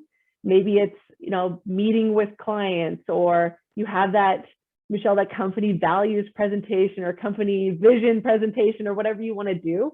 It just kind of looks a little bit more slick, and they know that this is coming. Oh, okay, I'm going to learn a little bit more about the company here. Maybe you have some, like a little training on customer service and how you want that to be done in your company. So maybe you have a little bit of a manual or PowerPoint that you've put together, a little bit of a training guide, or maybe it's just on-the-job training. So you can even put that here. On-the-job training, you're going to learn how to, use the system, service, whatever, like just having just an idea of what they're going to be going through. So this is totally up to you. And then in this package, I always include something on dress code. And that is going to look different for every single business out there. So mine is always, I always say dress for your day, but sometimes that could be a little bit loose for people, and you want to give them a little bit more guidelines. So have a read of that, modify it for your expectations. I always really encourage people not to put man, woman, and men should be doing this, women should be doing this, because we are a gender diverse, society. So really putting those in is, I think it's not appropriate these days, but just having some guidelines on, it could be a makeup or jewelry or whatever. However, if your employees are working with the public, you might want to jazz that up a little bit more, but it's totally up to you. Like mentioned before, kitchen and lunchroom. What's there? What do you have available for them? Is there a kitchen? Is there a lunchroom? You're making it really clear to them. Do you have events that go on throughout the year? Do you maybe do like a Christmas lunch or holiday lunch, barbecues, ice cream days? I don't know. Maybe you want to put just a little bit of things to get them excited. Oh, wow, they do that here? Awesome. I'm really looking forward to that. I always like to do, if you're not able to report in for work, here's what you do. You want to notify me or your direct supervisor as soon as possible. Here's the number that you would call. Maybe you have COVID protocols you want to put in place here or something like that. Like, COVID's not going away. Maybe you add it into here, whatever because they're probably going to ask you, like, do you have COVID protocols? Yeah, they won't even need to ask you because it's in your welcome pack. It's all ready to go. Things like travel would be important if they have to drive anywhere or travel for parts of their job. Maybe you have programs, perks, services. What do they get that you offer? Do you offer them a discount on anything? Do they get free parking somewhere? Like, Mike, do you give them like free coffee? Like, what does that look like? How much do you get? So maybe putting a little bit of an outline there, so they're like pretty excited about things. They realize that they get another benefit of their job. Some organizations, you get to go and travel, or you get to use the company, I don't know, resorts or something like that. I'm just throwing out there, it's kind of crazy, but just things to think about there. And then anything we're missing. So what do you need? What does your employees need to know before their first day? What are they walking into? Maybe there's some policies, like maybe there's a building location, access, pay stubs, whatever you want to put in there.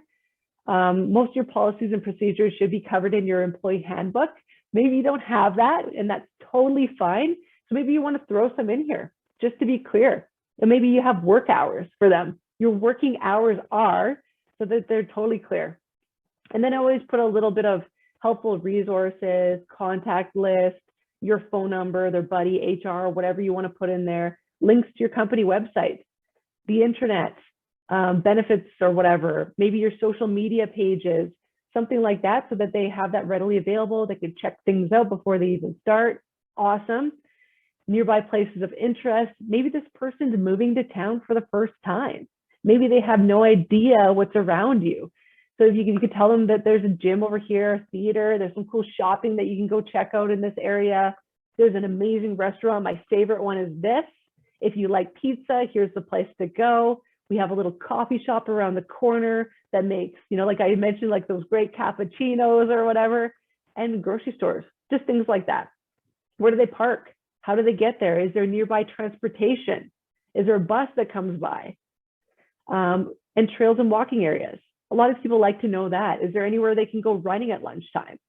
Do you have shower facilities in the building that you rent? I don't know. You want to get all that information available for them. And then, of course, your terms and acronyms, as mentioned. I threw just a bunch in here that are, just some random ones that they might want to know for some terms or whatever. But this is for you to start thinking about. So what kind of jargon do you use? What acronyms do you use that would be helpful for somebody to read through before their first day? So it's a good opportunity for you to get people, that up to speed sooner than later. So just a good opportunity for that. All right. So then after that, part of the delivery of the onboarding process, like I mentioned before, is to connect these new hires to the wider network and introduce them to key stakeholders that you have, because you have a ton of them, and some that you don't even think about. Outside of the new hires immediate team, there's likely to be many other stakeholders who'll be critical to not only their learning, but also their success on the job. And it might not be obvious who these people are, or why they're important, or how best to connect them. So you've got to really think about it. So one simple way you can facilitate these connections is to simply make a list of names, including brief notes on each of them, and then just make introductions, explaining why it's important that they connect. Then you schedule a date, perhaps in 30 or 45 days into their employment, to check in with the stakeholders to make sure that the new hires network is taking shape. Have they been connecting with them? Have they started building the relationship? Is there anything that you need to do to facilitate that and guide them a little bit further? And as noted, this is absolutely essential, and one that you most definitely need to take some time to reflect on and prepare for, because this is a step that's often missed that we really need to do. So let's build on that here. So what we're going to do is do another little bit of a exercise activity here. And I just want you could do that in the groups again and partner up. Do you want to partner up, or do you want to just have a conversation here? What are your thoughts?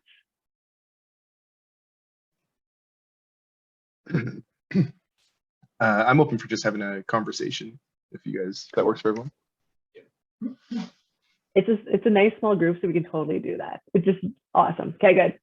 So I want you to pull out the new hire network builder in your participant pack there.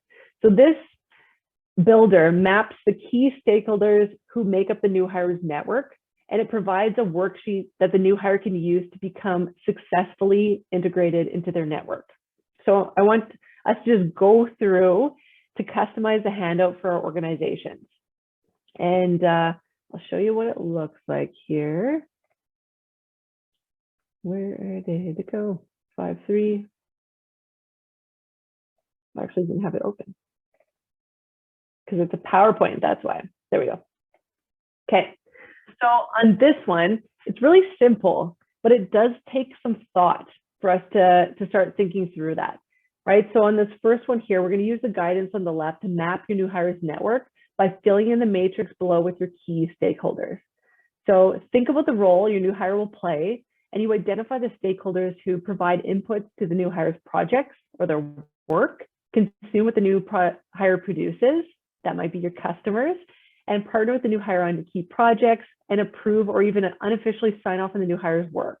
So there's a lot of different things that come into play there. So you might have local colleagues, right? Those could be the people that they work with, their direct team members, etc. Then you're going to have your remote colleagues. So those might be people that don't work in your actual building, but you need to connect them with, or suppliers, whatever they might be. Then of course we have our clients and customers. You want to start introducing them to that. Who are the major players for you? Who are your key contacts there? And then of course our suppliers and our partners too, because they're going to start thinking about that. So I want us to identify those. So who would your local colleagues be? And sometimes you don't even have a team yet, but you have people maybe that you believe, you know, are on your team.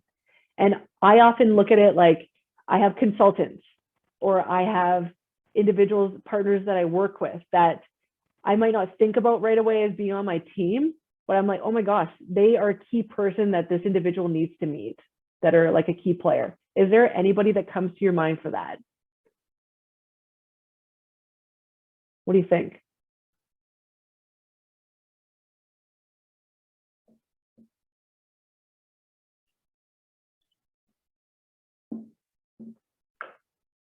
Ben?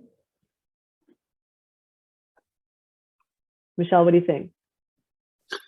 Well, in my case, it'll be first employees coming in, but I would definitely want to introduce them to the rest of the incubator. So Ben and the other companies and out front. So those are the colleagues that I would introduce them to, and definitely introduce for the ones intern that will have to deal with that.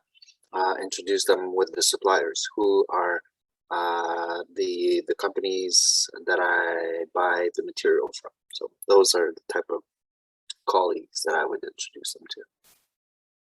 Nailed it. Like that's exactly the way you should be thinking about, because those are people that because they're not actually on the team. You know, they're not in your business, but they are part of the team. You interact with everybody in the incubator on a daily basis. So they need to start building those relationships, seeing who these people are. And you are the facilitator of that. Like you are that key person to make those introductions. It's awesome. Anybody else want to take a stab at some of these?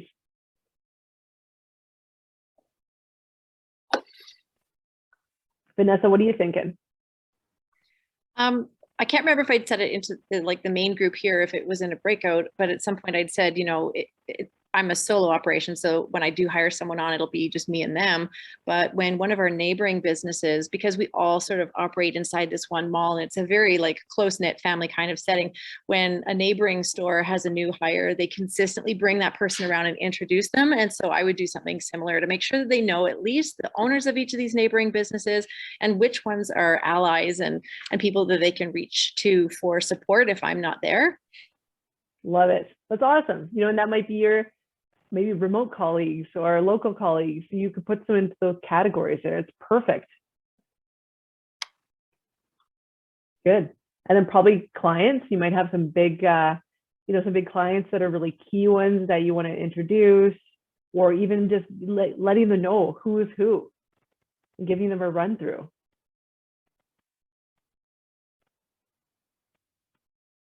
Any other comments here? Josh, what do you think? What would you do? Yeah, I think for us, introduce them to Yukon University in the Innovation Entrepreneurship Department would be a big one. And then yeah. the key individuals that work with us on the incubator program. I think a missed opportunity we had was introducing our new hire to everyone in the incubator, all the businesses, just so they knew that we had this extra person working with us. So I'll do that later. Good reflection. Yeah. Yeah, and then also all of our contractors, like the subject matter experts like yourself, making sure that we have better introductions so they know, like, hey, if I ever needed help with HR, this is where I could go. Right. So I think in reflection, definitely some areas to revamp how we do things. And yeah. It's great. No, it's good thinking through those because it's something that we don't usually think about. Honestly, it's like you focus on, okay, let's getting them set up in their role, let's get their paperwork done, all these kind of things, but you forget about connecting them to their stakeholders. And that's like a really important piece that gets them, you know, like moving forward, who to contact, who to go to, where do you go if you need help on different areas. Great. No, this is awesome. So you can go through each of these sheets and you can put this in a spreadsheet on Excel or whatever works for you, or even, you know, just in a Word document. But I just kind of threw this into a PowerPoint, but it's looking at and putting together a little bit of an idea on when they would do that, like how are they connected to that person, how does it affect their work, you know, what are some of their project related goals, and you can actually get the new hire to fill these in with you and identify. So you could be identifying who the people are, but then getting them to connect those relationships are important and prioritizing them. So like even showing your new hire, like this is a key client of ours. This is one of our major customers that you really need to build that relationship. So let's devise a plan on how you might do that. So, because they might not know. And like, you know, here's what their preferences are. Here's what they like.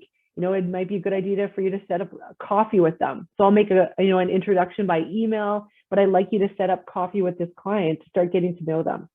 So then you kind of prioritize that down. So there's just different ways to do that. Same with your, you know, suppliers and partners. Those can be really critical relationships to have. You know, sometimes, especially in COVID too, if you are, you know, not maintaining those relationships, all of a sudden, you know, you could be in a pretty precarious situation, right? Of not getting the products that you need. Okay, awesome. So that's that one. So nothing too crazy, but just, you know, it's important to think about.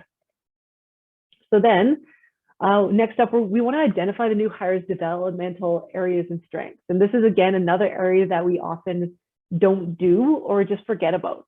So this really helps to ensure that our new hire's onboarding is on track and also that they're a good fit for the organization. Right? We want to not be wasting our time and our money that we're spending on this person and make sure that they're going to be the right person for us. So first off, we want to help them get early wins. And we talked about that a little bit earlier there with Mike, and making sure that they feel like they're making progress, right? Early wins are a really, really powerful way for incoming employees to build confidence and credibility. Even if it's just those little small goals for them for the day and they're meeting those, they feel like they're contributing and doing their job. If you have complete ambiguity, they're going home at the end of the day like, did I do a good job today? Did I meet expectations? Not totally sure. So you want to give them that easy win for them. And people new to a job in an organization, they often want to prove they can do it all, right? They want to be jumping in there, making an impact, but they often fall into the trap of trying to take on too much too soon, and they spread themselves too thin. So I'm sure you've seen that. You might have done that yourself and just trying to take on a lot and get overwhelmed. And it's your job to instead keep these new hires focused on the essential work they should prioritize, and by pointing them to ways that they'll make rapid progress on these goals. So part of this is teaching them how to score wins in ways that are consistent with the organization's culture, your business, and you want employees to get those early wins in the right way. Knowing their developmental areas and strengths, this is going to be incredibly important to supporting them in those early wins that you're identifying. And then after that, we coach them for success. So managers who are serious about onboarding They don't just provide intensive early support in the beginning and then leave new hires to sink or swim and figure it out on their own. Although, I'm sure all of us have experienced managers who've done that, as we talked about. It takes time for new employees to become fully integrated and able to operate 100% autonomously and productively.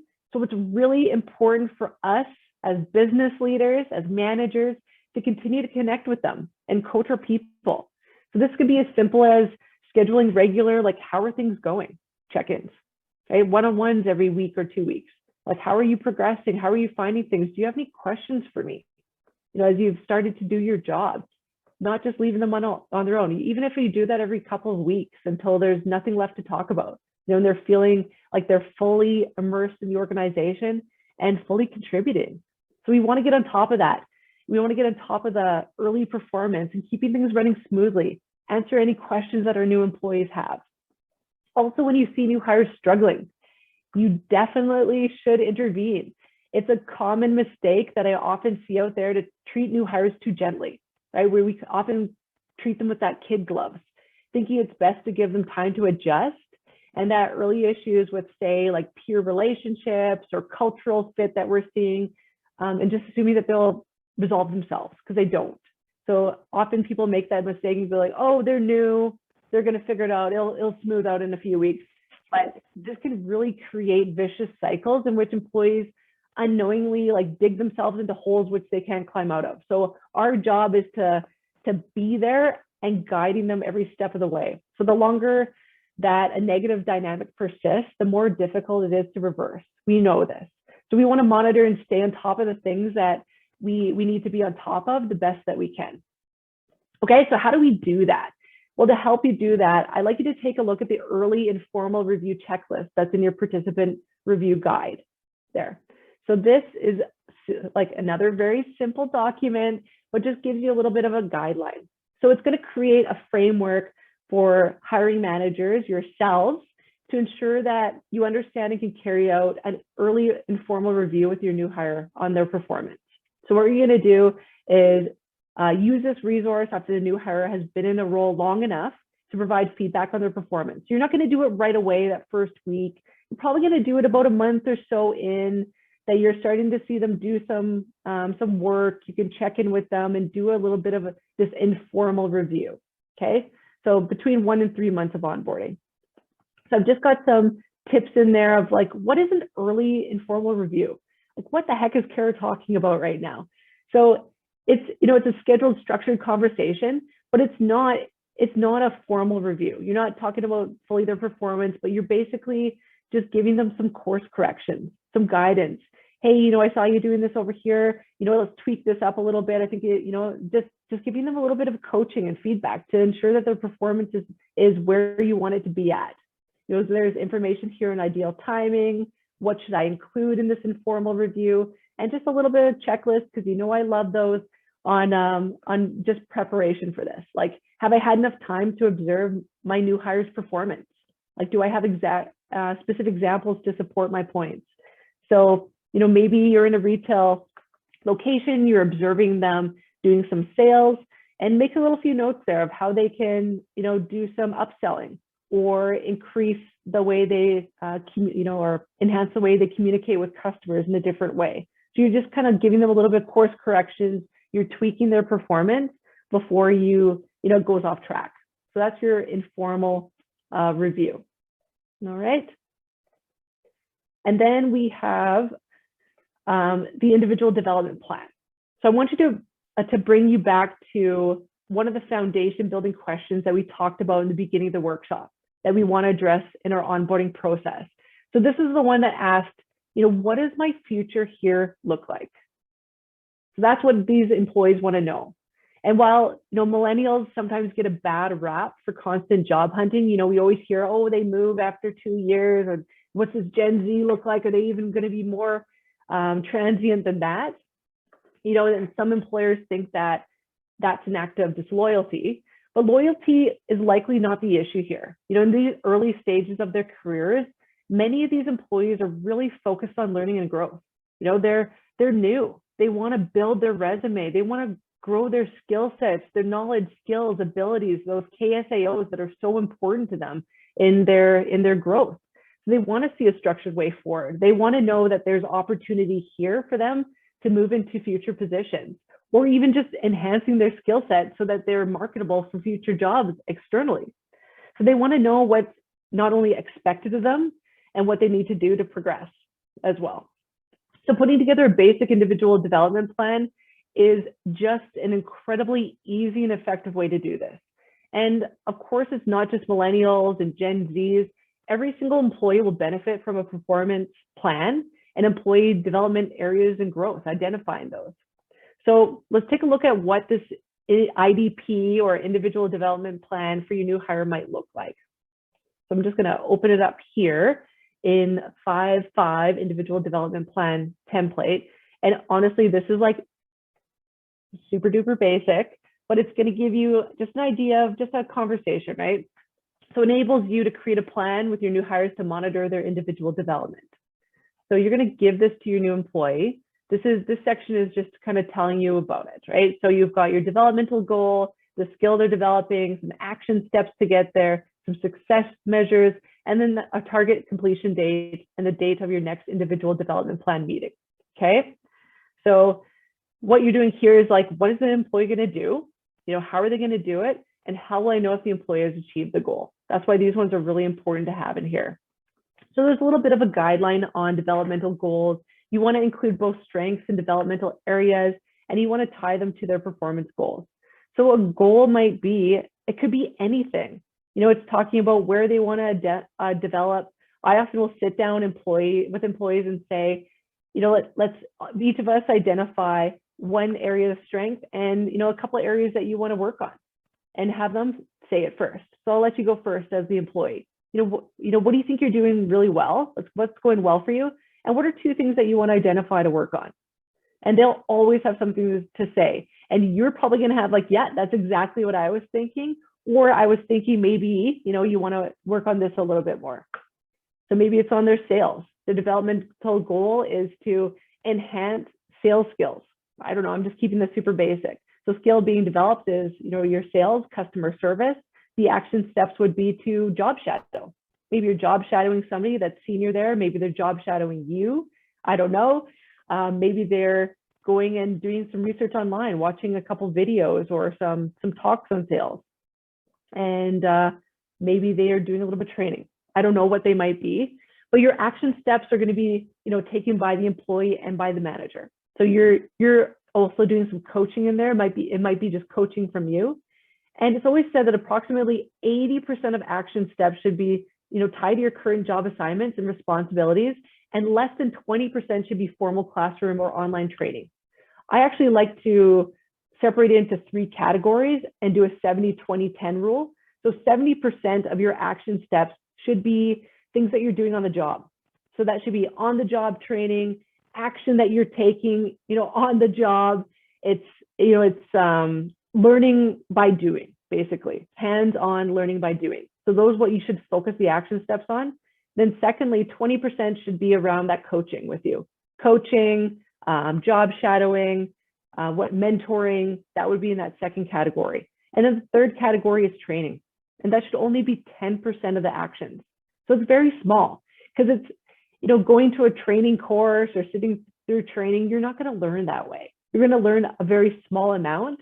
But what you're going to do is when you take away, like from, say, example, from this workshop, you're going to walk away from this workshop after this.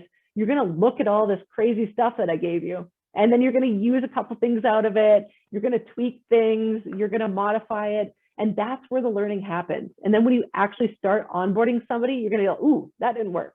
We're going to tweak this a little bit. Or, hey, I just thought of another idea. Or that we, you know, tried this on the spot and that was way better to integrate this in. So I'm going to add that into the activities that we do. Or someone had a great idea over here. So it's actually doing the job that's going to be, you know, more helpful. So focus on the hands-on, on-the-job learning more than you do any training or anything like that for action steps. And then, of course, success measures are going to be, you know, things that you put in place. For the sales one, maybe it's how many sales that they close in a week or a month or whatever it might be, or something like that. Okay. So here's a sample of what it could look like. Maybe you just even have 1 or 2 goals, and you start small like that. And maybe the goals are really around their personal development too.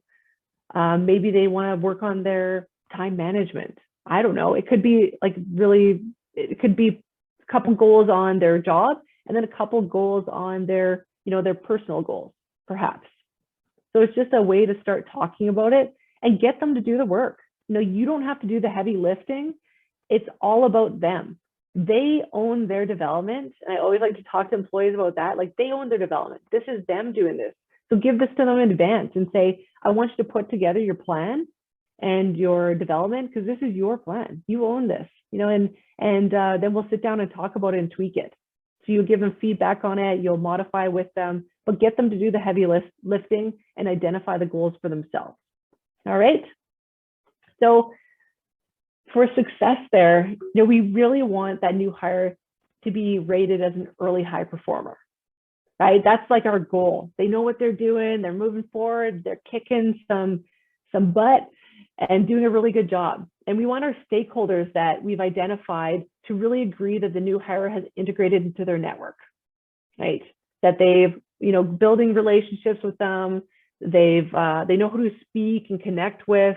That's when we've done a really good job. And some red flags to watch out for would be that, the right activities aren't delivered at the right time. So we kind of planned, but then we messed up and didn't do it. So we got to keep an eye on that, make sure that there's a smooth transition through the activities that you want them to do. And if the new hire shows, maybe if they show low levels of engagement, we're doing something wrong there. Maybe they're not a cultural fit for us. So there's just little things that we want to watch out for. Then moving on now to our last section, the final part of our onboarding process is monitor. So you might be thinking, that your onboarding process is effective. You're like, I've built this awesome best practice onboarding process, and I think it's amazing. But how do you know? Considering a BCG study out there really found that onboarding has one of the greatest impacts on company profitability and profit margin. It's really something that you should be absolutely certain that you're doing right. You want to make sure that you're measuring this, have a great idea of what you're doing. Another research out there shows that employees who felt their onboarding experience was effective were over 29 times more likely to feel satisfied with their job. 29 times more likely if they felt satisfied with that. This is why we put so much effort into doing a good job here and getting them, moving forward and engaged and ready to hit the ground running. So if your onboarding is suffering, it's affecting both your organization and your employees. So it's kind of like a twofold piece there. It's affecting your profitability, it's affecting your engagement, and it's overall not going to be a good thing for you. So effective onboarding, like we talked about, it helps you retain your best employees. It reduces those turnover costs. It avoids disruption in the workplace, and it really saves you time. It's why we're investing that effort here. There's a saying that I'm sure all of you have heard out there is, what gets measured gets managed, right? What gets measured gets managed. And metrics can help you measure the effectiveness of your onboarding process so you can manage the results and make sure employees have the tools they need to succeed from day one in your organization. And like we talked about, don't make onboarding a transactional process of just filling out these forms and going around meeting new people. Onboarding should be about helping new hires forge a deep connection with your company, your people, your values. So to help us monitor all of the work we've put into our onboarding program design and our delivery and all the effort that we're doing and review our progress to ensure high levels of success, we can use something like the project reviewer handout. So I actually just was thinking about this. I'm like, how can we monitor this more? So there's this reviewer and it's in there, you got to pull it out there. So this is another one of those kind of quantifiable pieces that you can use. So it takes time to do this, but it's important. So this project reviewer will help you assess the effectiveness of your onboarding strategy. And you'll use the diagnostic questions in the tool to review your performance after completing the onboarding strategy. Okay, this is afterwards when you do it. So what you're going to do is go to each of the tabs and you have your feedback survey, right? So if you look along here, you've got the different stages that we've been talking about. And this is kind of you know, function was effectively able to gather feedback from stakeholders about the onboarding program strengths and weaknesses. You know, were we able to do that? You know, the new hire onboarding survey was effective at diagnosing the strengths and weaknesses of the onboarding program. And remember, that was that survey feedback and prioritization tool that we looked at the beginning of the workshop. That's what that one's talking about. You know, did you actually get information from it? Was it terrible? Do you want to, you know, change that? Do you want to modify it? So you're going to go through each of these, even your design. You know, ownership of onboarding activities is effectively defined. You're like, ooh, nope, we kind of blew it there. You know, so I'm going to give myself a 1 or a 2 or whatever it's going to be. So you're just going to select these and go through it. And once you've done that and have maybe different people evaluating it, maybe it's just you and it's just you functioning and getting that information for yourself, but you're going to be able to get an average score for all of the different attributes that you're looking at in your onboarding program to prioritize again and do that feedback loop. So you're constantly improving, you're constantly identifying areas that you need to give a little bit more focus on. So you're not spinning your wheels and focusing on the areas that, you know, just aren't as important, right? And then here, this is really simple. And I like to do this for myself, is putting together a little bit of a process improvement plan. So identifying the improvement area that you want to focus on, the problems identified. You know, for example, the new hire feedback survey didn't gather adequate insights to flag problem areas. Like, that actually sucked and it didn't work for me. So maybe this survey doesn't probe deep enough. Like, this is not going to work for me. So maybe you build a new hire survey in conjunction with recently onboarded new hire. So maybe you tweak the questions. You start thinking about it and going like, what information do I actually need to get? Like, this isn't working for my business. So you tweak it. And then you scope out the interest of recently onboarded new hires to build a new survey maybe. So maybe you ask your new hires like, hey, can you put this together for me so I can better understand the onboarding and make a better experience for new hires in the future? Because they're going to be excited about that. They're contributing, right? So this is another tool for you to use to monitor your program, okay? So with the progress reviewer, you know, we can easily review our progress and our performance. We can dive into different areas. We can identify those gaps. But our focus here is to really assess the process's effectiveness. You know, what's working for us, what's not, where do we need to tweak things, where do we need to focus? And we document lessons learned and make adjustments. So sometimes, you know, we're going to screw things up. It's just the nature of everything. You know, we're not perfect. That's the point of being a human, is being, you know, imperfect and making mistakes. So you're going to learn things, you're going to reflect, and you're going to adjust. We're also going to get feedback from key stakeholders and new hires. So as we do this process, we're going to gather some information for them. Maybe it's not in a formal feedback survey like that. Maybe you look at that and go, oh my God, I'm never going to do that. I'm never going to use that tool. But at least you're thinking about it, and maybe you just reach out to your new hires and sit down with them and go, how was that for you? You know, is there anything I could do differently? You know, is there anything that I could add to our onboarding process that would make your experience a little bit better? What do you think? And then check in with them again at your informal review or your formal review at 6 months or whatever it is that you build in, just to get that information back for them. And same with your key stakeholders that you've identified. And then track your progress against your recruiting objectives. You always want to do that. You know, are you hiring the right people into the organization? Are they matching your culture fit? I think it's just an important HR thing to think about. And then track your success of initiatives and projects too. You know, what's working, do more of that, you know, and continue building on those successes. And finally, track execution risks and make course corrections, right? So something didn't work, maybe somebody left your organization after a month, what happened there? You want to tweak things and make sure that that doesn't happen again. So overall, the point here is to keep tweaking the process. That's really what we're doing, because it can always be improved just like anything else. It's a project, it's a program, it's a process, and we're going to be gathering feedback from our new hires about the onboarding process and how it works for them and how it can be improved. The keys to success will be first to track our new hire engagement, right? So we want to hear how we're doing, what we can improve, how we can enhance retention, accelerate new hire performance like we talked about, but consistency here is key. So building feedback into the process as a standardized step will really help to gather the information you need for success. So maybe you're even building that into your activities is like check in with new hire on onboarding process. When am I doing that? What's the date? But if we don't build that into the process, we're just going to forget and we're going to move forward because we are busy people. You guys have businesses to run. You're just going to be moving forward with things and you'll forget to get that feedback from your employees. So the next is to preempt those outdated onboarding activities. Like we talked about there's nothing worse than starting at a new organization and going through those old outdated documents that are completely irrelevant. They've got links that are broken, information that's incorrect. So how do you stay on top of that? Right? You got to think that through. We want to keep things fresh. We want to make sure that our onboarding documents and information really keep up with our company growth and transition from where we're going as an organization.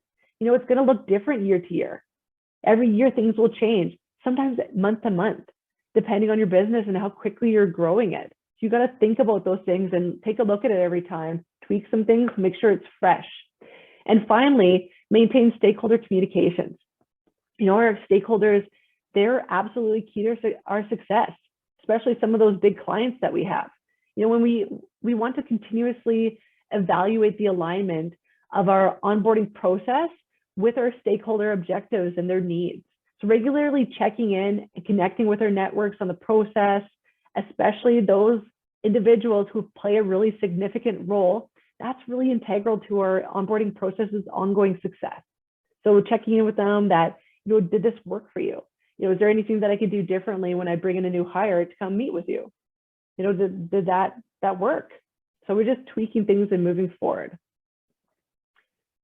So with that, you know, that's everything I have here for you.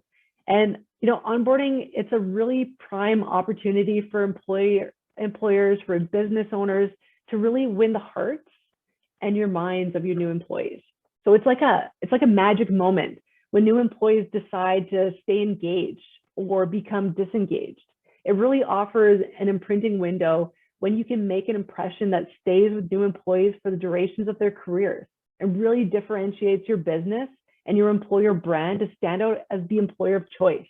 You want to be that organization that a business owner, that an employee goes to a workshop on, that you're giving the examples of, oh my God, my best onboarding experience was at your organization. Like that's your goal. That's what you want to be, that person. So as we end the session here, I invite you to share one key takeaway that you learned today from the group. You know, what stood out for you? You know, what might you do differently moving forward? So what are your thoughts?